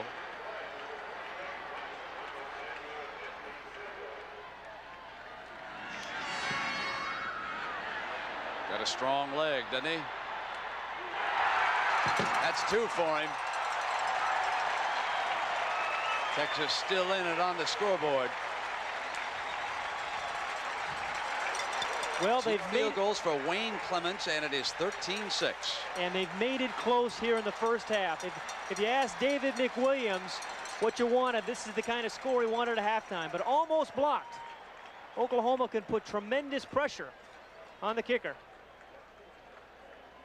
It's number 29, the free safety, Dixon, coming in, who almost got a piece of it. So now 17 seconds to go. 1 timeout remaining. The Texas kicking team huddling with the assistant coaches. And we'll see what they might do to keep the clock ticking here in this situation and not give. First thing they have to do is go to the correct side of the field. And that's rather fundamental, isn't it? Yeah, to get that straightened out, and we'll be all right.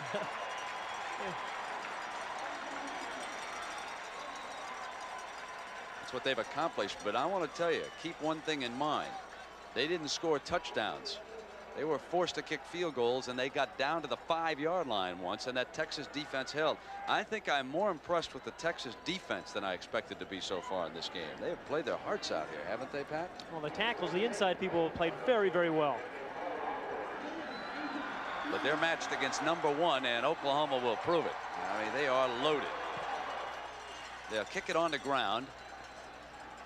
It's fielded there at the 13-yard line and run out of bounds by Bernard Hall. Interesting story. Bernard Hall came out of Detroit, Michigan as a quarterback, was shifted to running back. They've got so many running backs there that Barry Switzer has made him a tight end. There is the heir apparent to Keith Jackson. He says, oh, he'll go about 240, 245. Run 4.3, yeah. And that's not downhill either. Yeah, I wonder about those Oklahoma players. They time them all downhill. Yes. And can you believe Stafford 4.29? He should be headed for Korea in the Olympics next year. Moving like that. Here comes Jamel Holloway. 15 seconds left. They'll just run the clock out, and they'll take this 7-point lead on into the locker room. They're not going to serve up an interception and give Clements an opportunity to kick a 3rd field goal. That's the end of a surprising first half. The Texas Longhorns hang tough. They trail Oklahoma by only 7 points. They were a 30-point underdog. Now, the biggest play of this game, and the difference so far, came on this 3rd down pass from Jamel Holloway to his great tight end, Keith Jackson. Jackson working deep. Fine pass, a splendid catch, and from there on the next play, Oklahoma scored. Jim Nantz will be along, the College Football Report, after this message and a word from your local stations.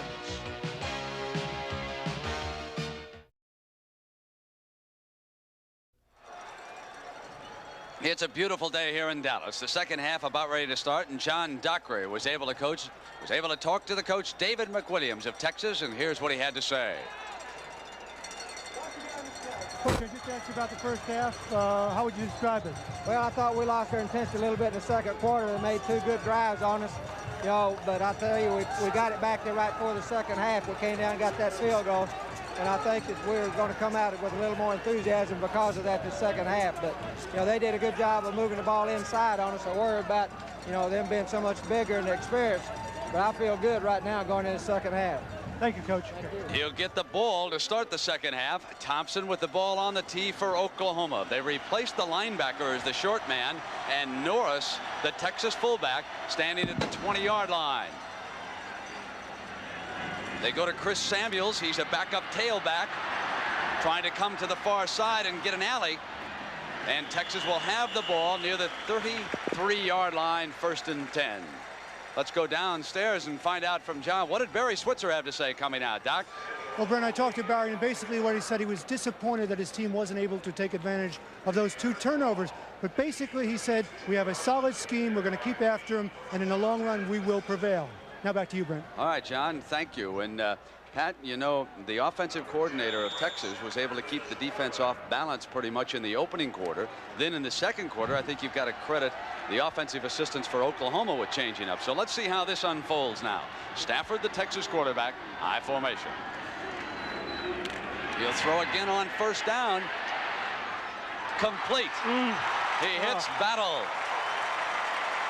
That's 12 yards and a 1st down. You know, and as good a play as that was, had the ball gotten there earlier to Battle, he could have turned right up the field.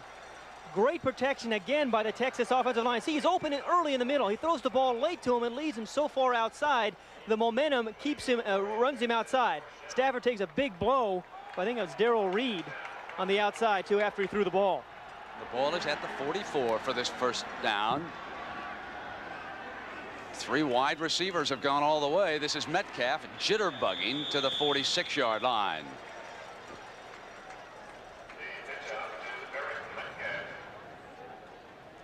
So we get a final. Detroit back in that championship hunt. They trail Minnesota 2-1 as Pat Sheridan wins it with a home run. So welcome to the Cotton Bowl in Dallas, Texas. Along with John Dockery and Pat Hayden, I'm Brent Musburger. Have we got a surprise here?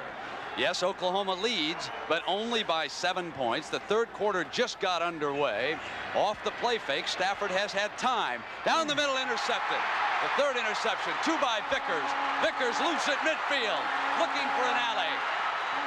And Vickers out of bounds inside the 30. There is a penalty flag down on the near side of the field.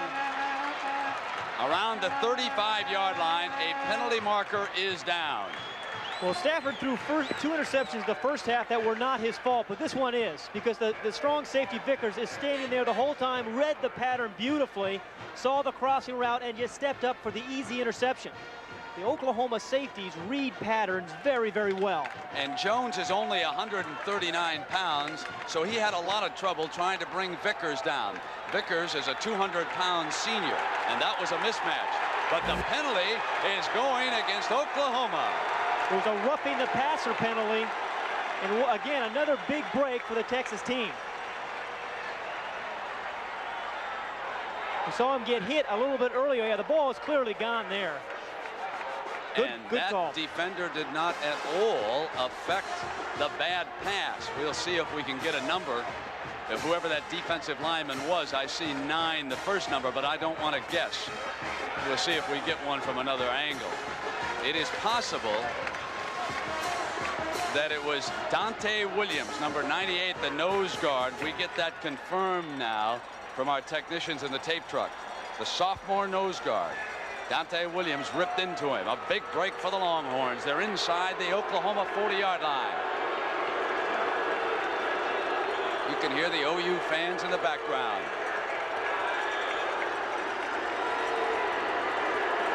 The Horns down by 7. Metcalf in motion. Complete to him. almost spinning free at the 35. I'll tell you, Vickers is playing a whale of game at safety. He just would not let go. Now, for those of you who perhaps have been watching the baseball, Nebraska easily. They were favored by almost 50. How about Auburn beating Vanderbilt here this afternoon? Florida State bouncing back from the disappointment of a week ago. And in a dogfight in the Southeast, tied with a field goal apiece. Clemson stays unbeaten and untied. And would you believe that? I mean, Indiana didn't beat them. They thrashed them. And Michigan State leading Michigan right now. So on second down on that draw play, Metcalf squirts free. First down for Texas. Would you believe what's happening? The first series in every half is always the most important. Texas got a break, of course, on the penalty after the interception, but now the momentum is on their favor. What they need now is to go down and get 7 points. Don't settle for 3 here. A nice little call. Get the ball to your best player, Eric Metcalf. They've thrown the ball downfield a couple times. That time he got a good block. Allowed himself to slip through a crease there. The 3 wide receivers are Johnson, Cash and Jones, and Metcalf goes up on a wing. Norris, the blocking back.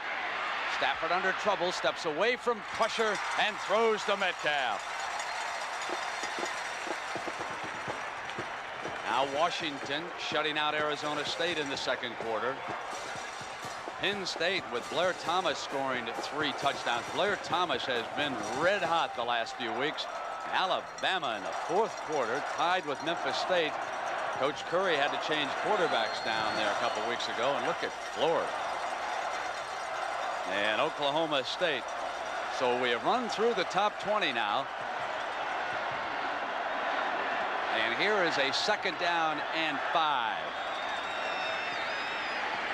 Again, he has plenty of time. Incomplete over the middle, intended for Metcalf. He was crossing over into the middle for Coach McWilliams, and Casper, the linebacker, had the coverage.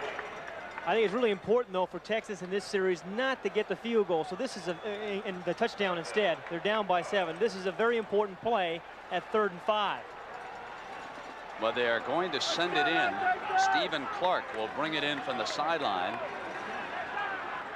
They use a lot of hand signals, but Johnson comes far to the left. Jones goes up to the right. 5 yards for that first down. Stafford. He's got it. He's got Clark. That's a first down at the 15-yard line. They'll spot the ball there. So Clark brought the play in from the sideline, and it was his own number. And it was a nice call because the defense had putting pressure on from the outside. Darrell Reed from the backside haven't given him pressure, so they roll away from Darrell Reed and gives Stafford a little bit more time to find Clark for an easy first down. They had run that play about 4 times earlier, but thrown to the wide receiver. Now sometimes they'll look for Metcalf and come with the fullback, Norris. Let's see what the Horns come up with. Here's Norris. He gets across the 15, down close to the 13. Curtis Williams, 93, bringing him down. This is a performance that you can build a program on. And Switzer was uneasy about being installed as a 31-point favorite early in the week. And some drop, right? Here comes the second down. 9 yards to go for the first down. They line him in the eye. Johnson turning around. Stafford again with time, and it's intercepted by Oklahoma. Only Norris and Stafford can get him out of bounds. Ricky Dixon saves the moment.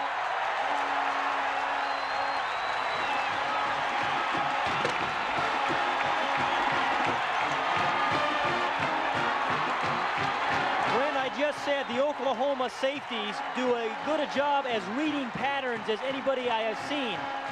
Dixon, he is the free safety. He read that pattern earlier. That's the same pattern they threw the first down just a moment ago. But Dixon was not fooled that time and made a nice play on the ball. Here is the safety Dixon at the top right. Here is the man in motion. He's going to run out in the flat. It's the same pattern they ran for the first down just a moment ago. He reads it and steps in front. He's off to the races.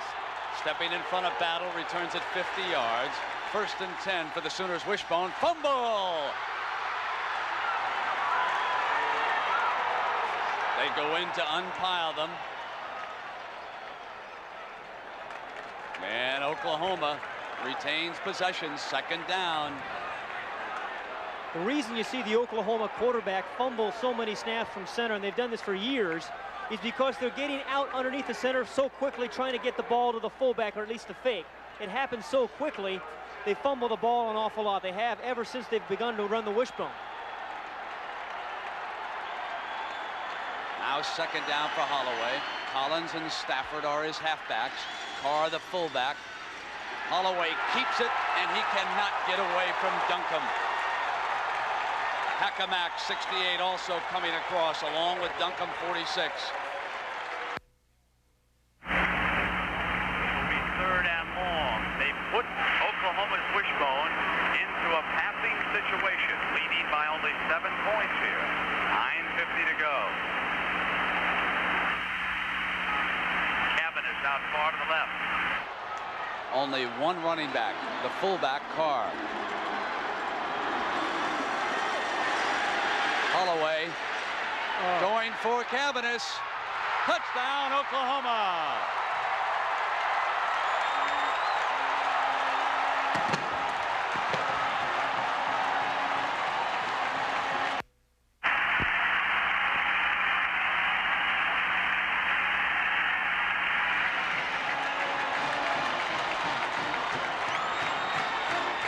They are naked on the corner defensively against that wishbone, Pat. But on 3rd and 13, you always have to have a free safety in the middle of the field. You can't do that on 3rd and 13. Lasher to attempt the extra point. 3rd quarter, lightning strikes in Dallas.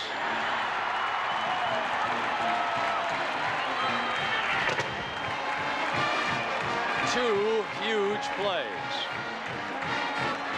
An interception and then a touchdown pass by Holloway as Cabanis broke from the left side into the middle. And it was 6 points on a perfect throw from Holloway. Now we'll see how Texas responds. A year ago, they quit. Well, we apologize for the audio difficulties. We'll work on that. 3 plays, 40 yards, and it was Cabanis for the score. What happened to the free safety? They broke the bone. Well, on 3rd and 13, the free safety really has to be in the center of the field, but they went for man-to-man coverage, and he jumps on the back, who's lined up in a wing position, and there's a huge gap in the middle of the field. Again, on 3rd and 13, you need someone back there giving the corner some help. No inside help for the corner. It's an easy throw and catch. So the big play gets the touchdown for Oklahoma. They lead Texas 20-6. 9:29 to go in the 3rd. That short kickoff. Fair catch, which you can call for on a kickoff at the 29-yard line. Have a moment here. Let me remind you, tomorrow we'll be on at 12:30 Eastern time. The NFL Today, Terry Bradshaw will be in our New York studio. We'll talk about the strike and then our games. We have a doubleheader tomorrow at CBS, and we will also feature a couple of late games. Washington against the Giants and San Francisco against Atlanta. We'll start our coverage at 12:30 Eastern time. So now Brett Stafford stays in at quarterback.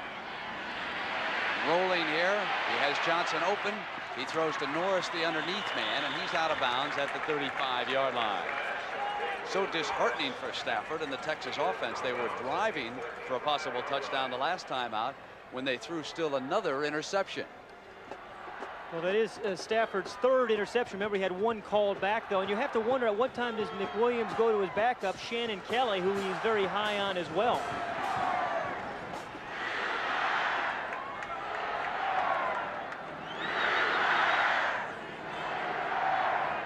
Clark turns back around. Norris comes through for the 1st down. Ball will be spotted around the 40. Let's get downstairs to John Dockery. John. He's standing there with Earl Campbell, and obviously I don't hear Earl.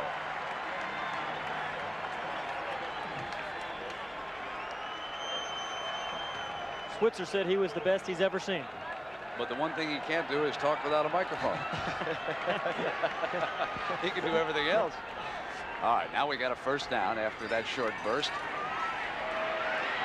Stafford under heavy pressure scrambles away from it, intercepted.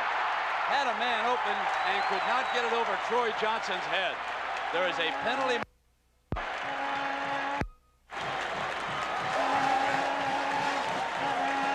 Brent Stafford has now thrown 4 interceptions. 2 of them have been his fault. 2 of them have been his receiver's fault.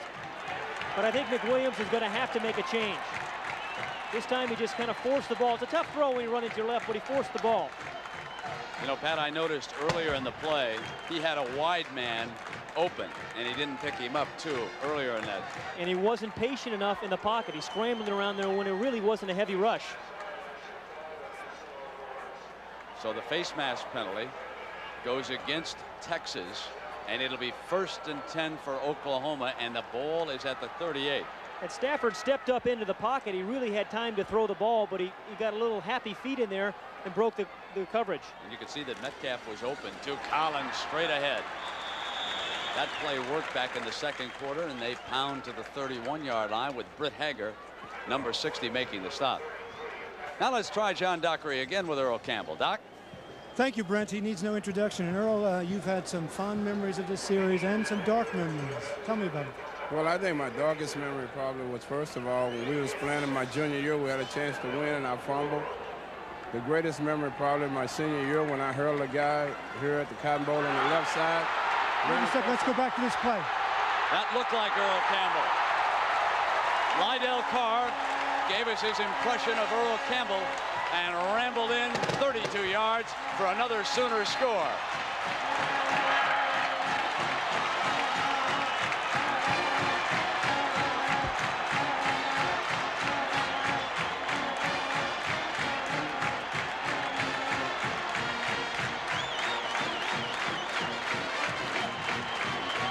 And now Lasher to kick the extra point.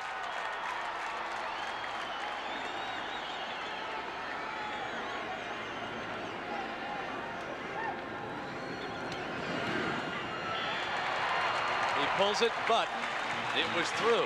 There's something, aren't they? When they get it rolling, boy. I'm here to tell you, these Sooners are something. Watch John Phillips, number 66, pick up a very nice block. Great block by Phillips, and there's Lydell Carr. You know, you're so concerned about the outside options that you forget that Carr at fullback can run 4-4 from that position.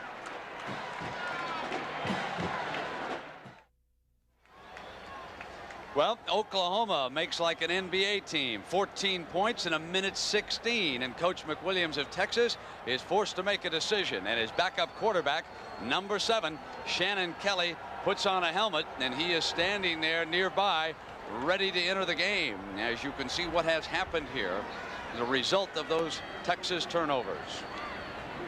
Thompson to kick it off. He has been kicking short throughout this game. As for Carr, he has scored twice for the Sooners, and he has rushed 13 times for 75 yards. It's 27-6, Oklahoma. And this time with a big lead, they take it deep. Metcalf stands in front of Jones, comes up the middle. That little delay got him an alley. He's something. He reminds you of his daddy, doesn't he? Out to the 35, and now entering the game for the first time will be Shannon Kelly. He is a 6'1" junior out of Houston, Texas. And Brent, he's played well this year against BYU, brought his team down for 2 scores when they were behind. Probably a better thrower than Stafford and playing certainly with more confidence. Michigan State beating Bo and the Wolverines at the half of that game. And here Texas trailed only by 7 at their half. But they have given up a couple of quick touchdowns. It doesn't take Kelly long. Over the middle, complete with his first pass to Tony Jones. A 19-yard gain. Ricky Dixon makes the stop. I'll tell you, most backup quarterbacks, when they come in, they want to throw the little screen pass to get the completion. But boy, he comes right down in the first game and throws the ball downfield. So Shannon Kelly takes control, down by 21. The Longhorns have kicked 2 field goals in this game.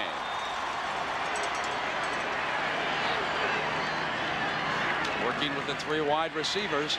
Kelly's going to put it up again. His receivers were covered. He's forced to run, and he is downed at the 48 by Scott Evans, a defensive tackle. You know, as much as Oklahoma has been ahead this year and in years past, their defense gets a lot of practice in this kind of situation. Now they have 5 defensive backs in. They love this situation, of course, because teams have to drop back and throw. McWilliams using the draw play frequently in the first half, but down by 21. He needs all the seconds he can get.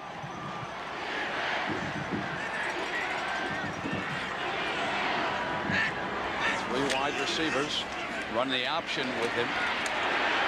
Fumble. And recovered by Texas as it went out of bounds. The ball will be marked back there at the 48-yard line. So another loss on the play as Shannon Kelly is belted on the option. 3rd and 17. The real heat from the Oklahoma defense has come from the outside. If he continues to step up in the pocket, he'll have time to try to find a receiver downfield. So running through some of the schools in the top 20. That's the shocker today. Indiana beating Ohio State. Penn State. Many of you will watch Penn State against unbeaten Syracuse. That's one of our games next week. The other game we're going to be covering will be Nebraska and Oklahoma State. Kelly under fire, won't get it off. Yes, he does. He hit Norris, the fullback. And they get back to the original line of scrimmage. Well, you have to like Kelly. He's come up with 2 pretty good plays in his first series. So the punting team comes on. Alex Waits, the sophomore from Plano, Texas. When the score was 13-6, Texas was driving for what would have been or could have been the tying touchdown when they threw an interception.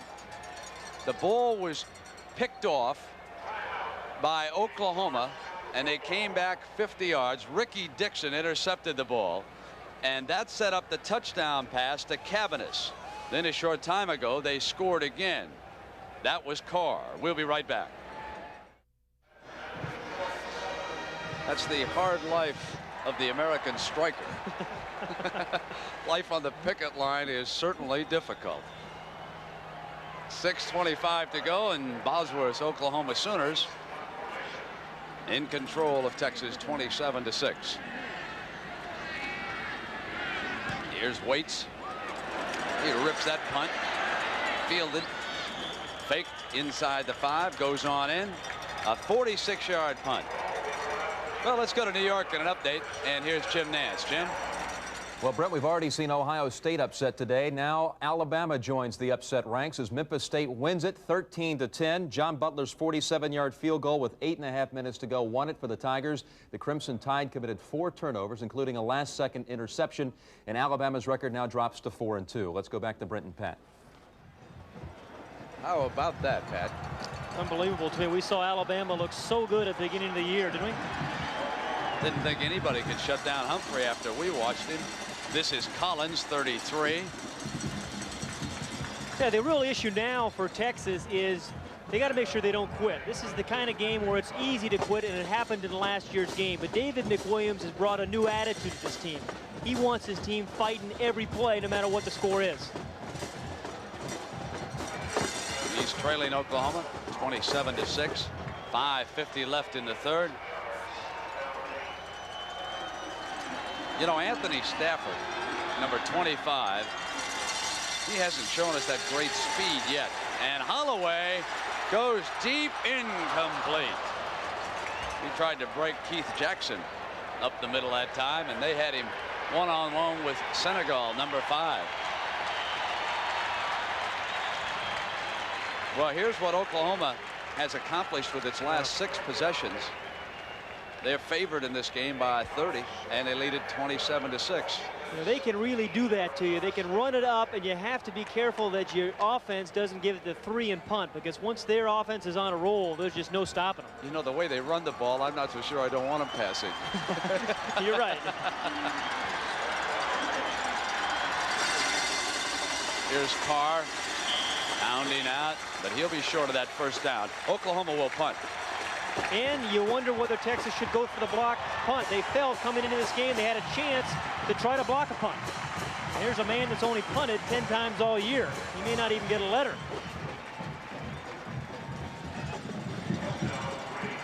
But he's going to get a workout kicking off for this team, I'll tell you that. Yeah, that's right. You get a tired leg one way or the other. Most time played on the extra points. There he is, Todd Thompson. Whistle. Did he run the 25-second clock out? It was illegal procedure on the left guard.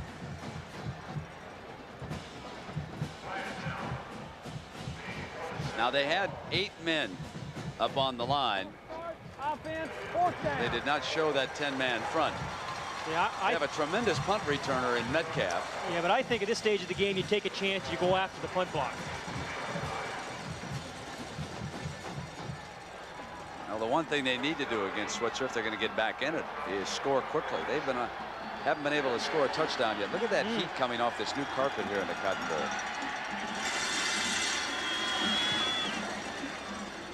They're going to try to get Metcalf a return. He runs up on it. He's something.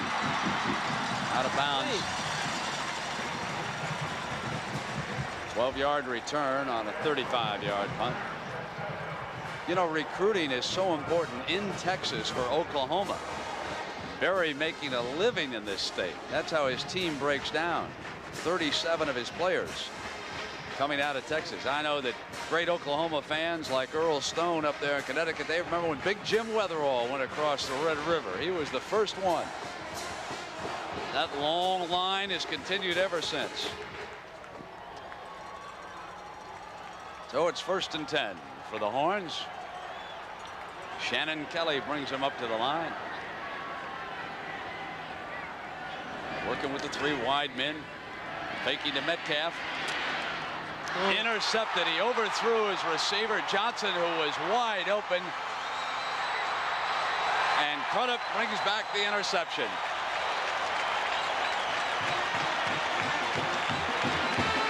That's Crudup's 3rd of the year. These guys feast off these kinds of situations. That ball was not well thrown by Kelly. Pretty good protection here again, though, for Kelly. And the nice thing that he does, which I like, you see him step up into the pocket. The ball clearly overthrown, trying to hit Battle. And Crudup makes an easy play on the ball. Oh, the turnovers have killed this Texas team. The defense has played its heart out. Now they're forced to defend there with the ball at the Texas 35-yard line. Now, the only thing from Oklahoma's standpoint that this game is good for them is that their first team has been able to play, well, probably at least 3 full quarters. They haven't really been tested so far this year.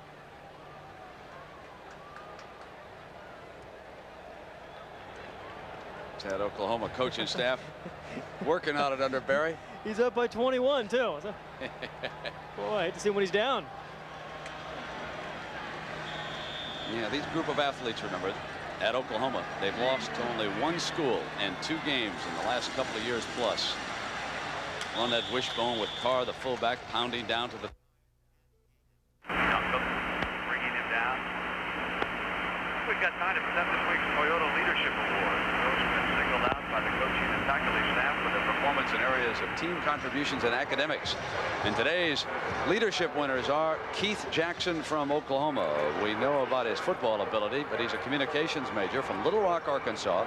And Lee Beckelman from Texas. He's a finance major from Hearst, Texas. Both excellent students. And Jamel Holloway with the keeper being brought down. And just to conclude. Check in the amount of $1,000 to each school. General scholarship fund. The time there is remaining here in the 3rd quarter. Jamel Holloway has really impressed me with his toughness. Seeing him again break a couple of tackles by the middle linebacker. The quarterback, the wishbone, gets hit more than any other player. But he's been able to take the punishment for 3 years now. It's 3rd and 4 for Holloway.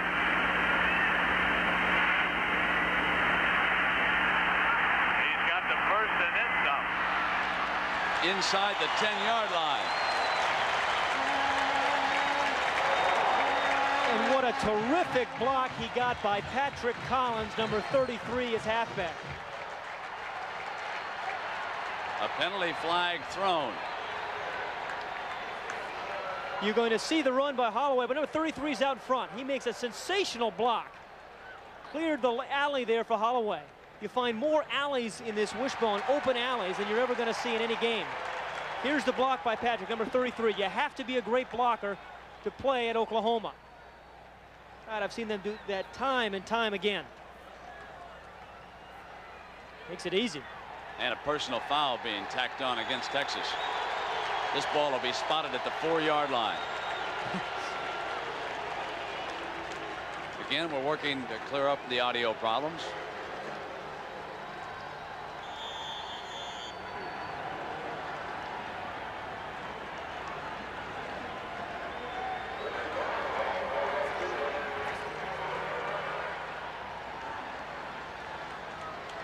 He's into it.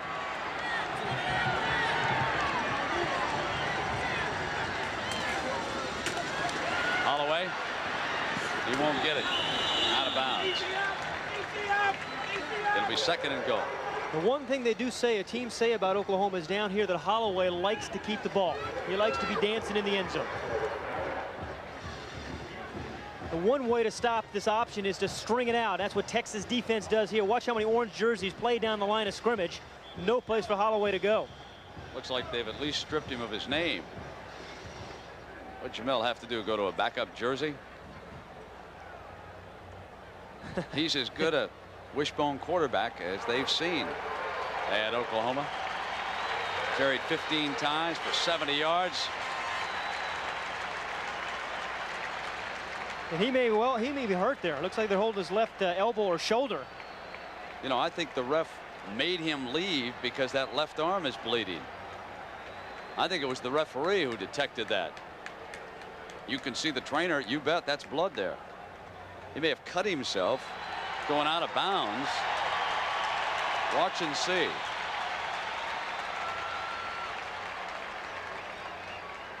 Maybe on the yard marker, maybe. Yeah, something over there might have cut his arm. And so now Charles Thompson and the folks, they get another great athlete in at quarterback. He's a freshman out of Lawton, Oklahoma. He hands it off and Collins bangs in. Touchdown for the Sooners.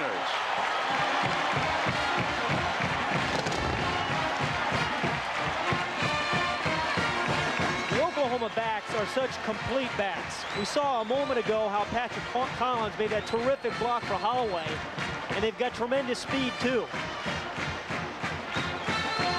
One thing you really don't see him do much is catch the ball. Well, it looks like they're rushing Holloway back toward the locker room. There they go off the field. So I'm sure that John Dockery will track that story down as Lasher adds the extra point. It's 34-6 Oklahoma. Power Oklahoma football. Look at the center, Latham, as he comes off the ball. And Brent, you talked about this offensive line, how good they were. 3 perhaps All-Americans in the front for Oklahoma.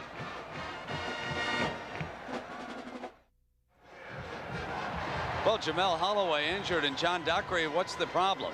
Here's the problem, Brent. He has a little gash in his arm, in the back of his arm, up behind his tricep, about that deep. And they took him to the locker room to probably stitch it. He's not seriously hurt by any stretch. He was bleeding a little bit. They just took him in.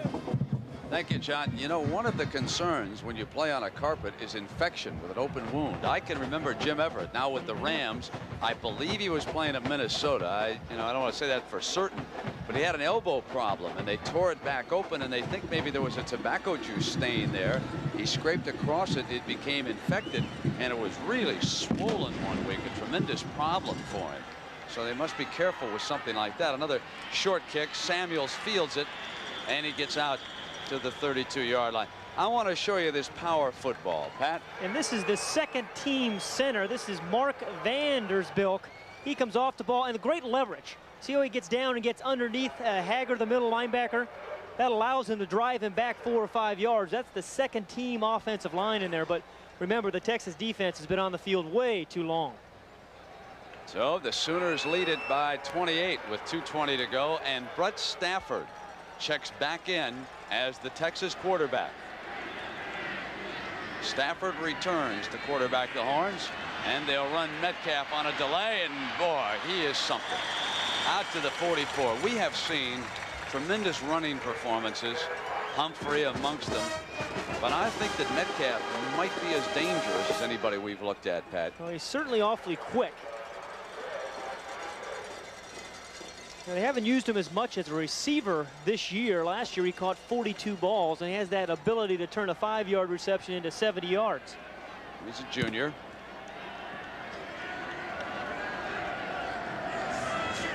Out of a little double wing. They sent him out as a receiver this time, and it's a short gain, out of bounds there at the 46-yard line.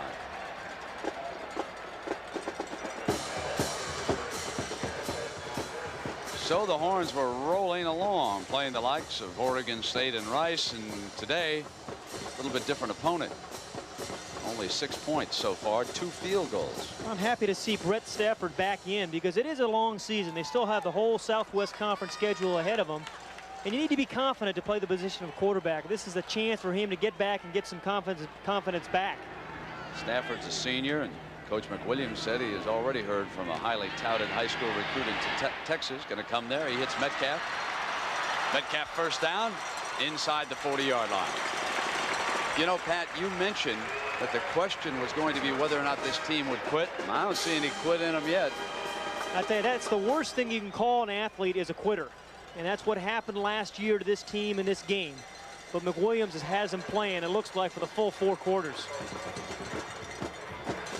Got a minute and a half left here. Boy, how quickly fortunes can change, and it shows you how good this Oklahoma team is. They were leading by 7. They got the interception, and bang, in a minute 15 they had scored 2 quick touchdowns. They broke Texas's heart just like that. Norris, the fullback, is hammered. Dante Jones. Well, you know, we haven't talked enough about the Oklahoma defense, but Dante Jones has stuffed about 4 plays before they had any chance of developing. Well, he's the guy that filled in for Bosworth so well in the Orange Bowl last year. Johnny Walker in the game at flanker. He's a freshman out of San Antonio. Out to the right. Stafford forced to scramble. Gets free, and he hits Walker for a first down. Oh, yeah, but he had him for a touchdown. 14 yards.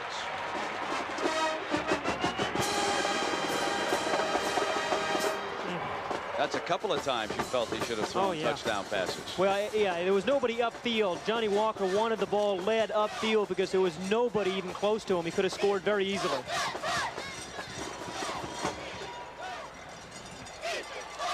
Top of the screen is Johnny Walker. We'll get to that in a minute.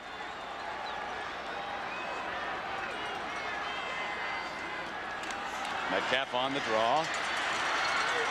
Down at the 20-yard line. Troy Johnson. Again, top of the screen, you're going to see Johnny Walker. And what would happen when Stafford, he's right here. When Stafford started scrambling around, all the defensive backs came up, and Walker was open easily for the touchdown behind him. Now watch when Stafford scrambles. The defensive backs step up. Look, see? Easy touch. But the ball is way underthrown. That's been the difference.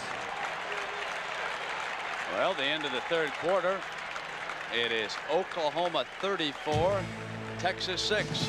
College football on CBS returns after this message and a word from your local station.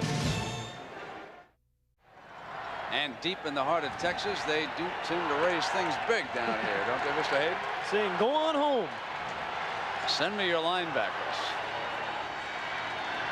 Stafford pulls out, incomplete. Wanted Metcalf, but was working behind the linebacker that time. You know, Brent, as we watch this Texas offense, they want to throw the football this year, but I'm not sure they're talented enough to do that on a consistent basis. And as good as their defense is, I'd like to see them really run the ball more. Well, they've got a great tailback in Metcalf. Norris, the fullback, has had his moments. but they don't even line up with a couple of tight ends. They show you the 3 wideouts, and they have all game, and this is the 3rd down.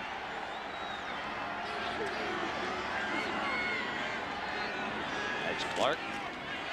Off the option, here's Norris. Short of the 1st down.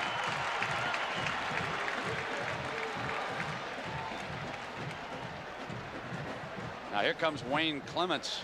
That surprises me. Off the sideline. They're going to kick the field goal. Why not go for it? Yeah, 3 points is not going to do you much here. It's 4th and about 5. Might do something for pride if you don't lose by more than the 30 that you were supposed to. Yeah. It's 34-6. A whole lot of folks either do or don't like this decision. 36 yards, unless it's a fake. He's got a strong leg. So it's the 3rd field goal for Clements. It's 34-9. We'll continue.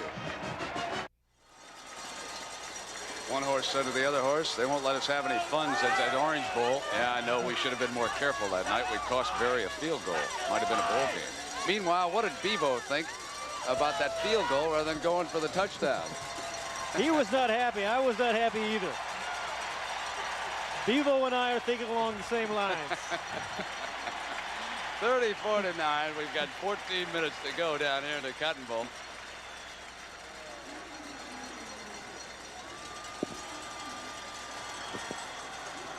Stafford and Hall back deep. Line drive kickoff. Stafford scooping it up. He's got great speed. But he could not bust to the open field, and I thought if maybe he would have come to the left rather than the right, it was all daylight on that return. Let's go downstairs to John Dockery. John. Thank you, Brent. I'm with Gil Brandt from the Dallas Cowboys. And Gil, as you look at this Oklahoma team, in terms of pro potential, just how good are they? Well, John, they'll probably have 14 or 15 players either drafted or signed as free agents this year. They'll probably have 3 first-round draft choices. Ricky Dixon, who made the key turnover, is a first-round choice, as is Dante Jones and the tight end Keith Jackson. Gil, let's go back upstairs for a minute. Then I want to ask you something about the strike. We'll be right down, John. The fullback pounds away. Hey, John, I'll tell you how good this Oklahoma team is. I'd make them about 7 over half the replacement teams tomorrow. Let's go back down to you and Gil. Brent was just saying that he thinks this Oklahoma team might beat any number of the replacement teams in the NFL at this moment. Well, we may change uniforms and let them play tomorrow.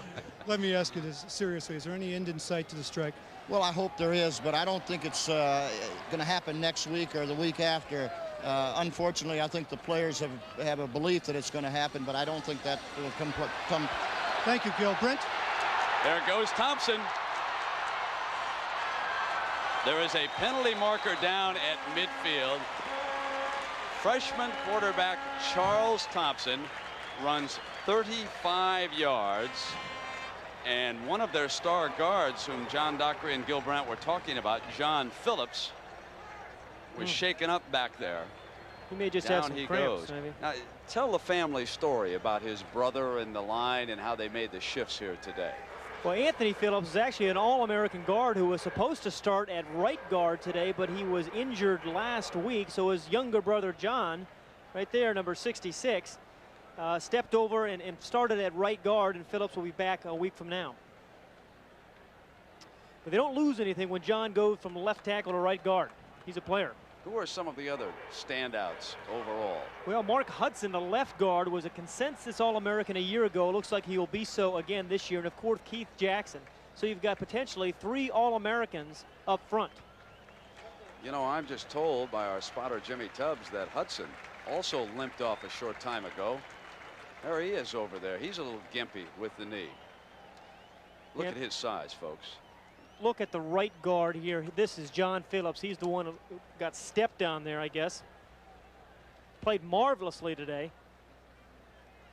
Helmet gets on the right side there a little bit too much. He's on the ground, then he gets stepped on. A whole mass of bodies. I'm surprised it doesn't happen more often. A holding call brings back Thompson's fine run. So the backup quarterback, superb athlete, as is the starter who was hurt. about that burst? Thompson trying to get free, and Hagee finally got him at about the 25-yard line. 34-yard run. Oh, my. There's not enough positions on offense, Brent, for these guys to play. You sit down Jamel Holloway, then you have to try to defend Thompson. Terrific cut. You see that by a lot of tailbacks, but not too many quarterbacks. When you get to thinking about it, really the quarterback position at Oklahoma is much like a halfback. Watch the block of the left tackle there. Richard Marks. Boy, again, the guys up front really have done a nice job. So here's a first down. Collins. He's close to the 21. I'll tell you, take a look at some of the players in Switzer's backfield right now. You got Carr, you got Stafford, you got Collins. Berry wants another touchdown.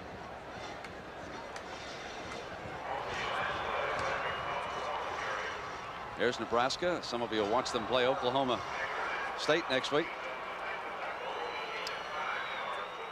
Well, Bobby Bowden didn't have to face the decision of going for the tie or the win today. Yeah. We got a little timeout called now. It's going against Oklahoma. So with 12 minutes remaining here in the Cotton Bowl, and the Sooners leading at 34-9. We'll be right back.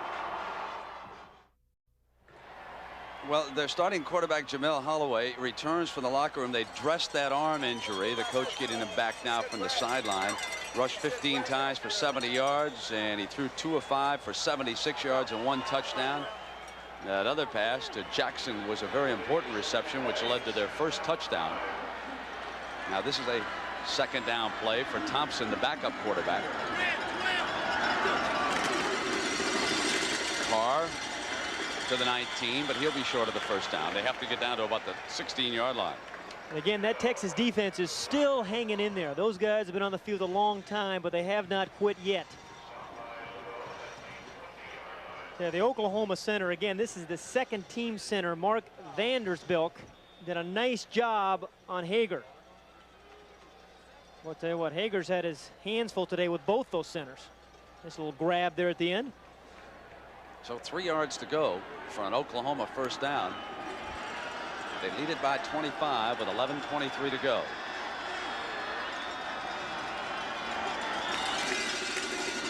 Thompson keeps it. Got an alley. He'll be out at the 10. Just inside the 10-yard line after an 11-yard run for Coach Switzer. You know, good defense really here. Was excellent penetration by the Longhorns, but Thompson had to alter his route, but then he has the speed to bounce it in outside. See, inside pressure by the tackle, and then again show some strength from these small backs, but they're strong. Good legs. Thompson has carried 3 times for 55 yards here coming off the bench. The Oklahoma backs are about the same size, aren't they? 5'9", 5'10", right around there. They can all move. They pound Carr.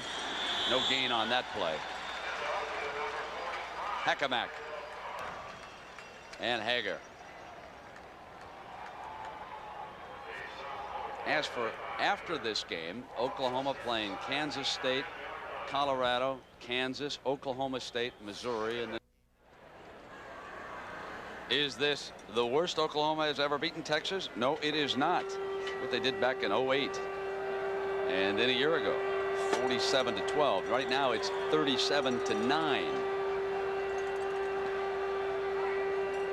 And the Sooners come up to the line here with a first down. The ball at the 19-yard line. Damon Stell and Eric Mitchell, number 1, check in at running back, and they break the fullback, Rodney Anderson.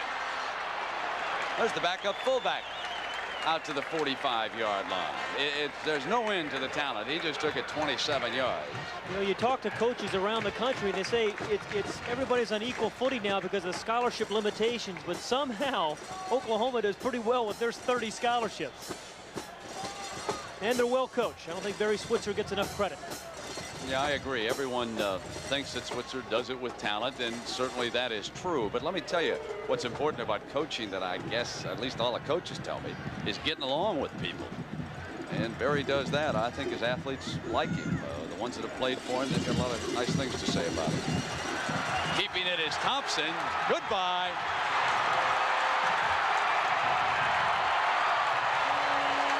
"55 yards.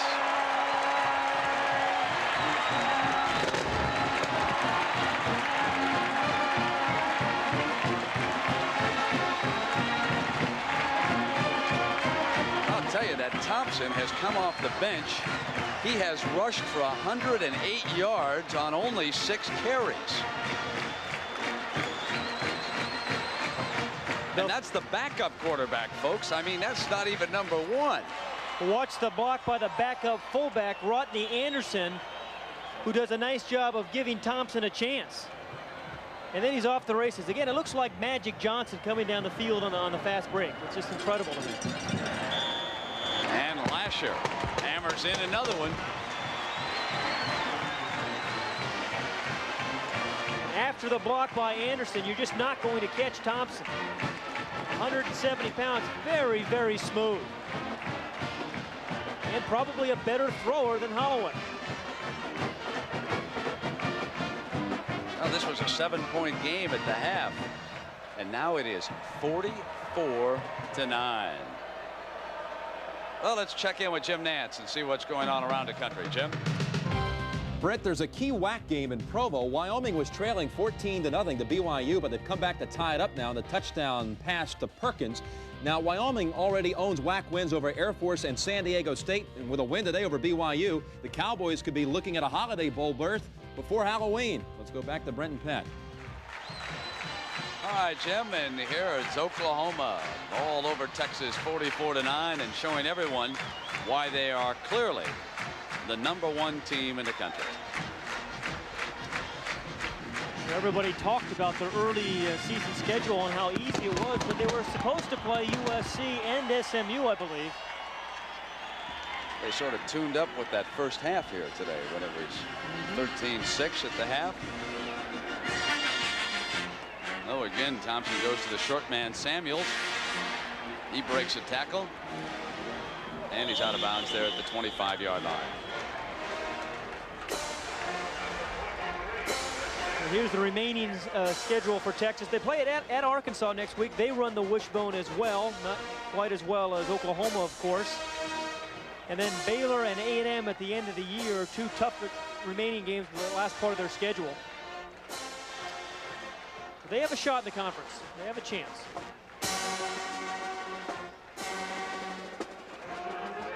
Yeah, Stafford brings the horns to the line. They send Metcalf out as a receiver.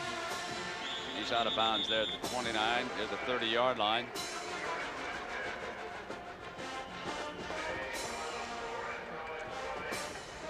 We run through some scores.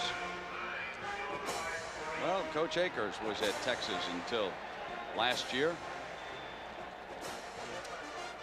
You know, LSU has not scored many points, although I think they're a very talented offense. One of the surprises of the season, Oregon. Metcalf on the delay. Great move. Jitterbugs his way and then slashes to the 40 and a first down. 6:45, another 11 yards for Eric Metcalf. Boy, I'll tell you, the turnovers in this game really have been the difference. 8 in the first 2, 12 in the first 2 games, and then the 5 today. Again, I just don't think they're talented enough to throw the ball 60 or 70% of the time. We've seen some problems with Stafford reading coverage, and Tony Jones, one of the wide receivers, has dropped, what, 2 or 3 balls. Ball at the 40. Deflected on the swing, intended for Norris. Boy, that number 10 who delivered that hammer, Vickers, has played himself a football game today for Berry, too. Troy Johnson was able to get in and deflect it a little bit.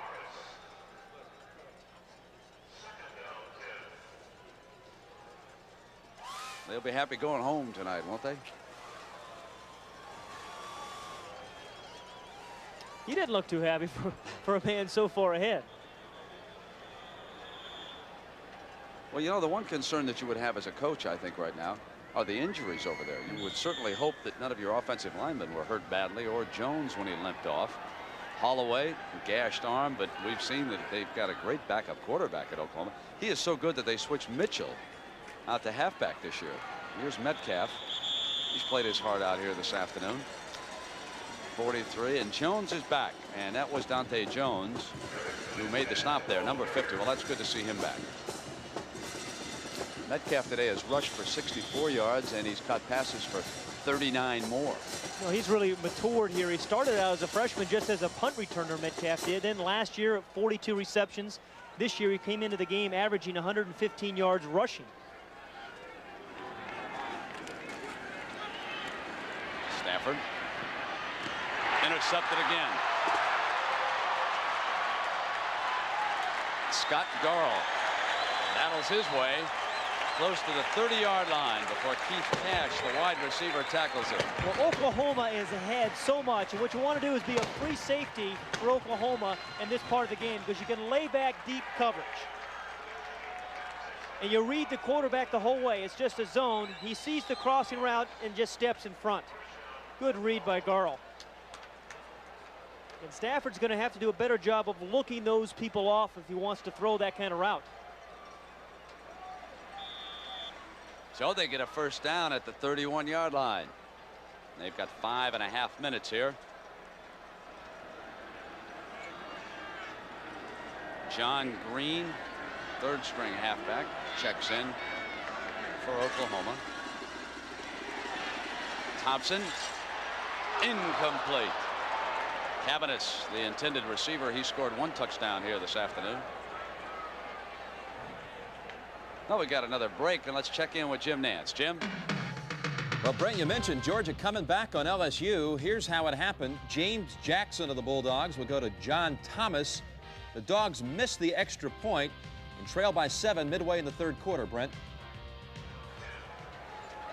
All right, Jim. I guess there are going to be some questions raised about Berry chucking it into the end zone, as he did there, up 44-9. But like we said, this is a battle for bragging rights and recruiting rights, as Rodney Anderson carries here for Oklahoma.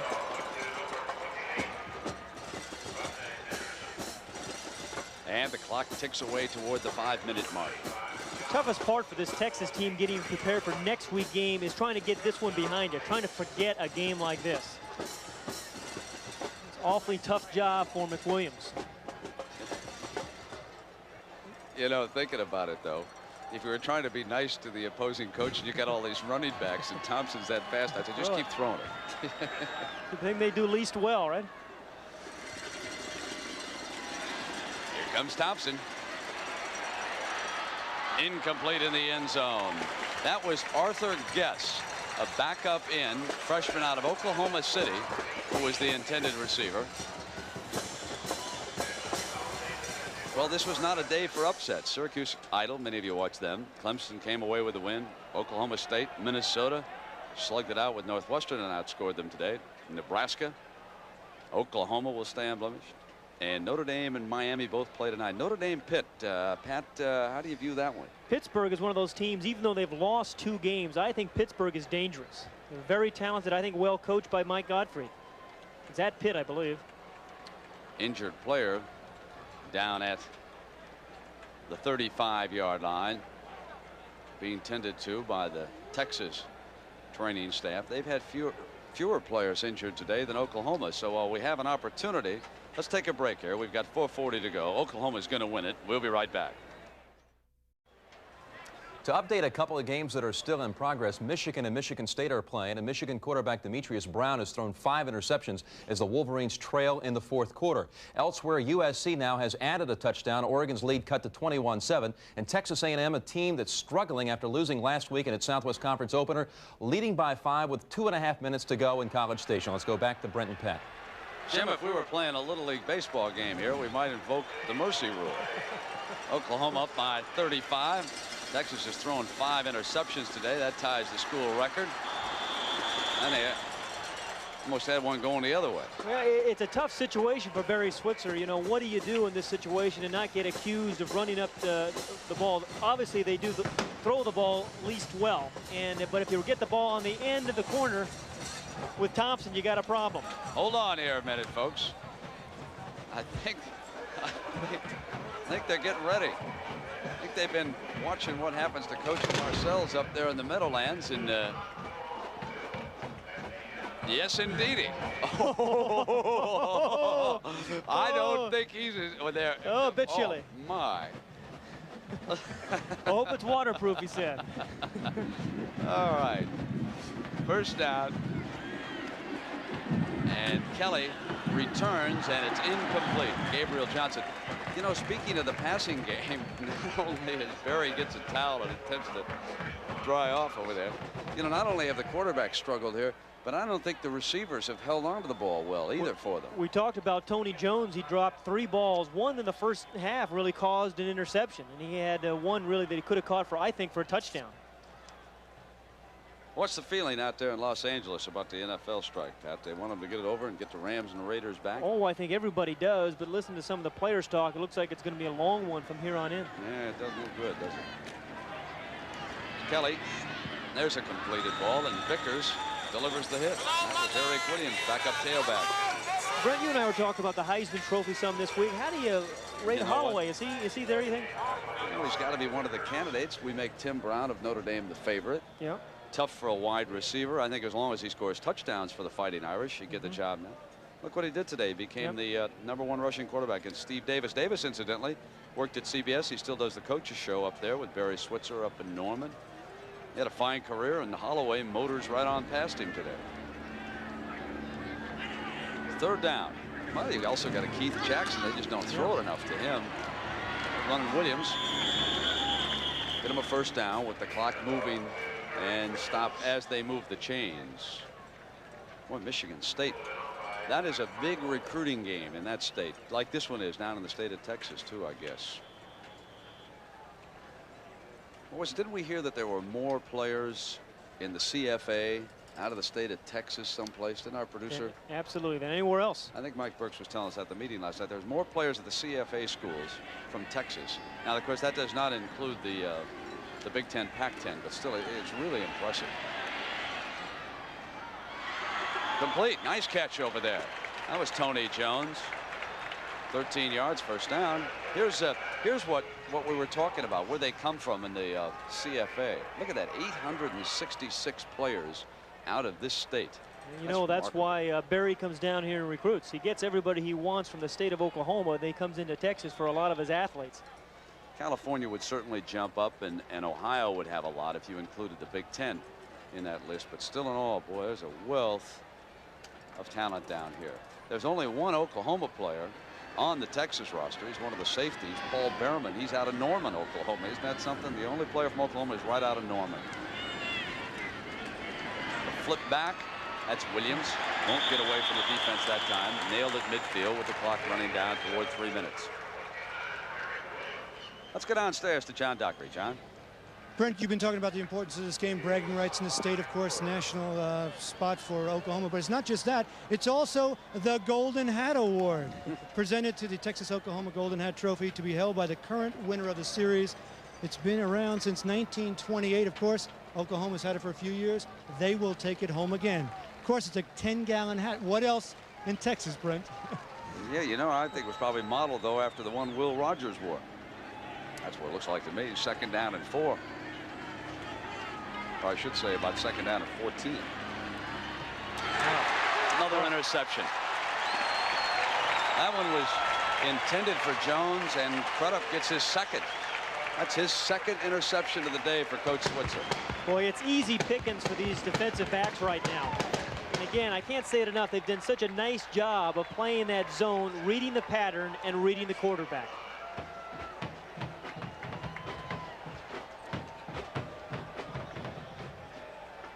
Stafford with 5 interceptions and Kelly with 2. Total of 7. All of Texas's runs in this game have been based off of passing plays, a lot of draws. They're going to have to find a way to pound the football to have some success this year. The defense has played well. I can't decide which is the bigger upset, Indiana over Ohio State or Memphis State over Alabama. Boy, those were 2 big ones, weren't they? As Mitchell runs off tackle and they keep the clock moving. I'm absolutely shocked by both of them. Well, we saw Ohio State early in the year, great defensive team. They were struggling on offense. Jamel, he brings the symbol of the offense with him, doesn't he? Huh? You know, notice you folks up in Norman, you know, the Barry Switzer show. I know it's one of the most popular shows up there. I got a kick out of after the Iowa State game. They run the billboards at the end of the show when a coach is walking off the field. And there Jamel gets in right close to him and he's walking off the field. He knows he's getting a little camera time. He's from California. Oh, you bet. It is a tremendous team, and there's a great backup. Thompson tugging free and finally goes down there. And that was Paul Behrman, Norman, Oklahoma. Finally brought him down. Now you see Jamel Holloway there without his shoulder pads. It's incredible to me. Barry gives his guys an awful lot of freedom as long as they put up. You'd give them freedom too if they get 44 against Texas like this. You're right. Leading 13-6 at the half and then turn it around. You know, you go back to that one interception though when the Longhorns were driving. That was really a big play in this game, because they scored twice in a minute 15, and this ball game was never the same after that. Talent prevailed. Now Thompson tackled out of bounds. Oh, should have been a late hit. Yeah, you shouldn't let him go down like that, just to protect him, really. You know, I don't know if it was as nasty as. Yeah, see, Barry's upset about it too. I think Barry's absolutely right. You got to throw the flag in that situation. You got to protect the athlete over there. He was 3 yards out of bounds. Yeah, there was no need for that. You're losing the ball game, and really unnecessary. It's Stanley Richard, number 18, to really hit him. Now that'll set it up for next year's game, believe me. They'll remember that one. Yeah, Richard's only a freshman. He'll be around for a few more of these games. You know, this group of Oklahoma players, the seniors, they've never lost to Texas. There they are. The interceptions by the Sooners. Only 2 of those by starters. You know, if Thompson is Jamel shaken up, I think they had to put the shoulder pads back on. That's exactly right. Look, he's putting it back on. Now with 52 seconds to go, and you've had a little incident. The backup quarterback shaken up. Yeah, they really should have thrown a flag over there, Pat. I hate to see that. Now you wonder whether Barry's going to give Jamel a tough time about taking the shoulder pads off. Yeah. And also, you got to wonder if he's going to give Jamel one of those triple options and send a little speed someplace here and go for another one. You know, coming in today's game, Brent, 17 different ball carriers carried the ball for Oklahoma. They got a lot of talent. But nobody in the top 20 in rushing or scoring individually. They just do it as a team. Knocked a little dingy, it sounds like, or it looked like. So A&M beats Houston today. Now on first down.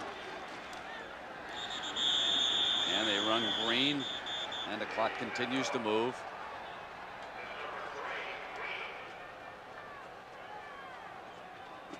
Got a lot of games in progress. Washington, after the disappointment of a week ago. Arizona and Cal tied in the third. Wyoming over BYU.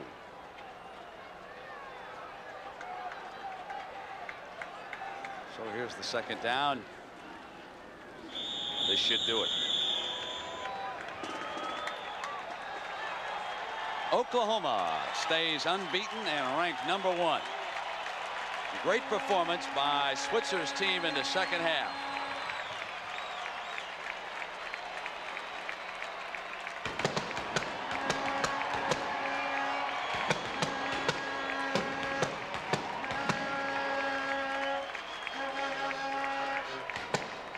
So we'll continue from Dallas after this message and a word from your local stations.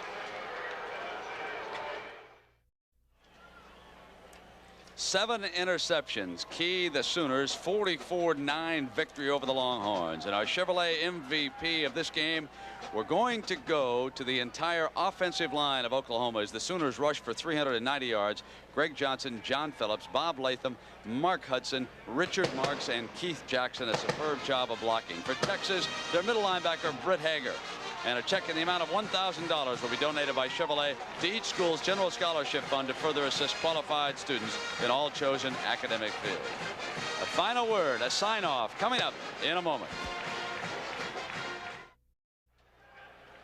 The Texas State Fair provided the backdrop as Oklahoma routed Texas in the annual shootout 44-9. Next week, more exciting college football action. You'll see either number 14 Penn State take on Syracuse or number 2 Nebraska travel to Oklahoma State. And tomorrow, the action starts at 12:30 Eastern with the NFL Today, followed by a doubleheader NFL replacement games. Check local listings for the game in your area. Oklahoma versus Texas has been a presentation of CBS Sports. See you tomorrow, everybody.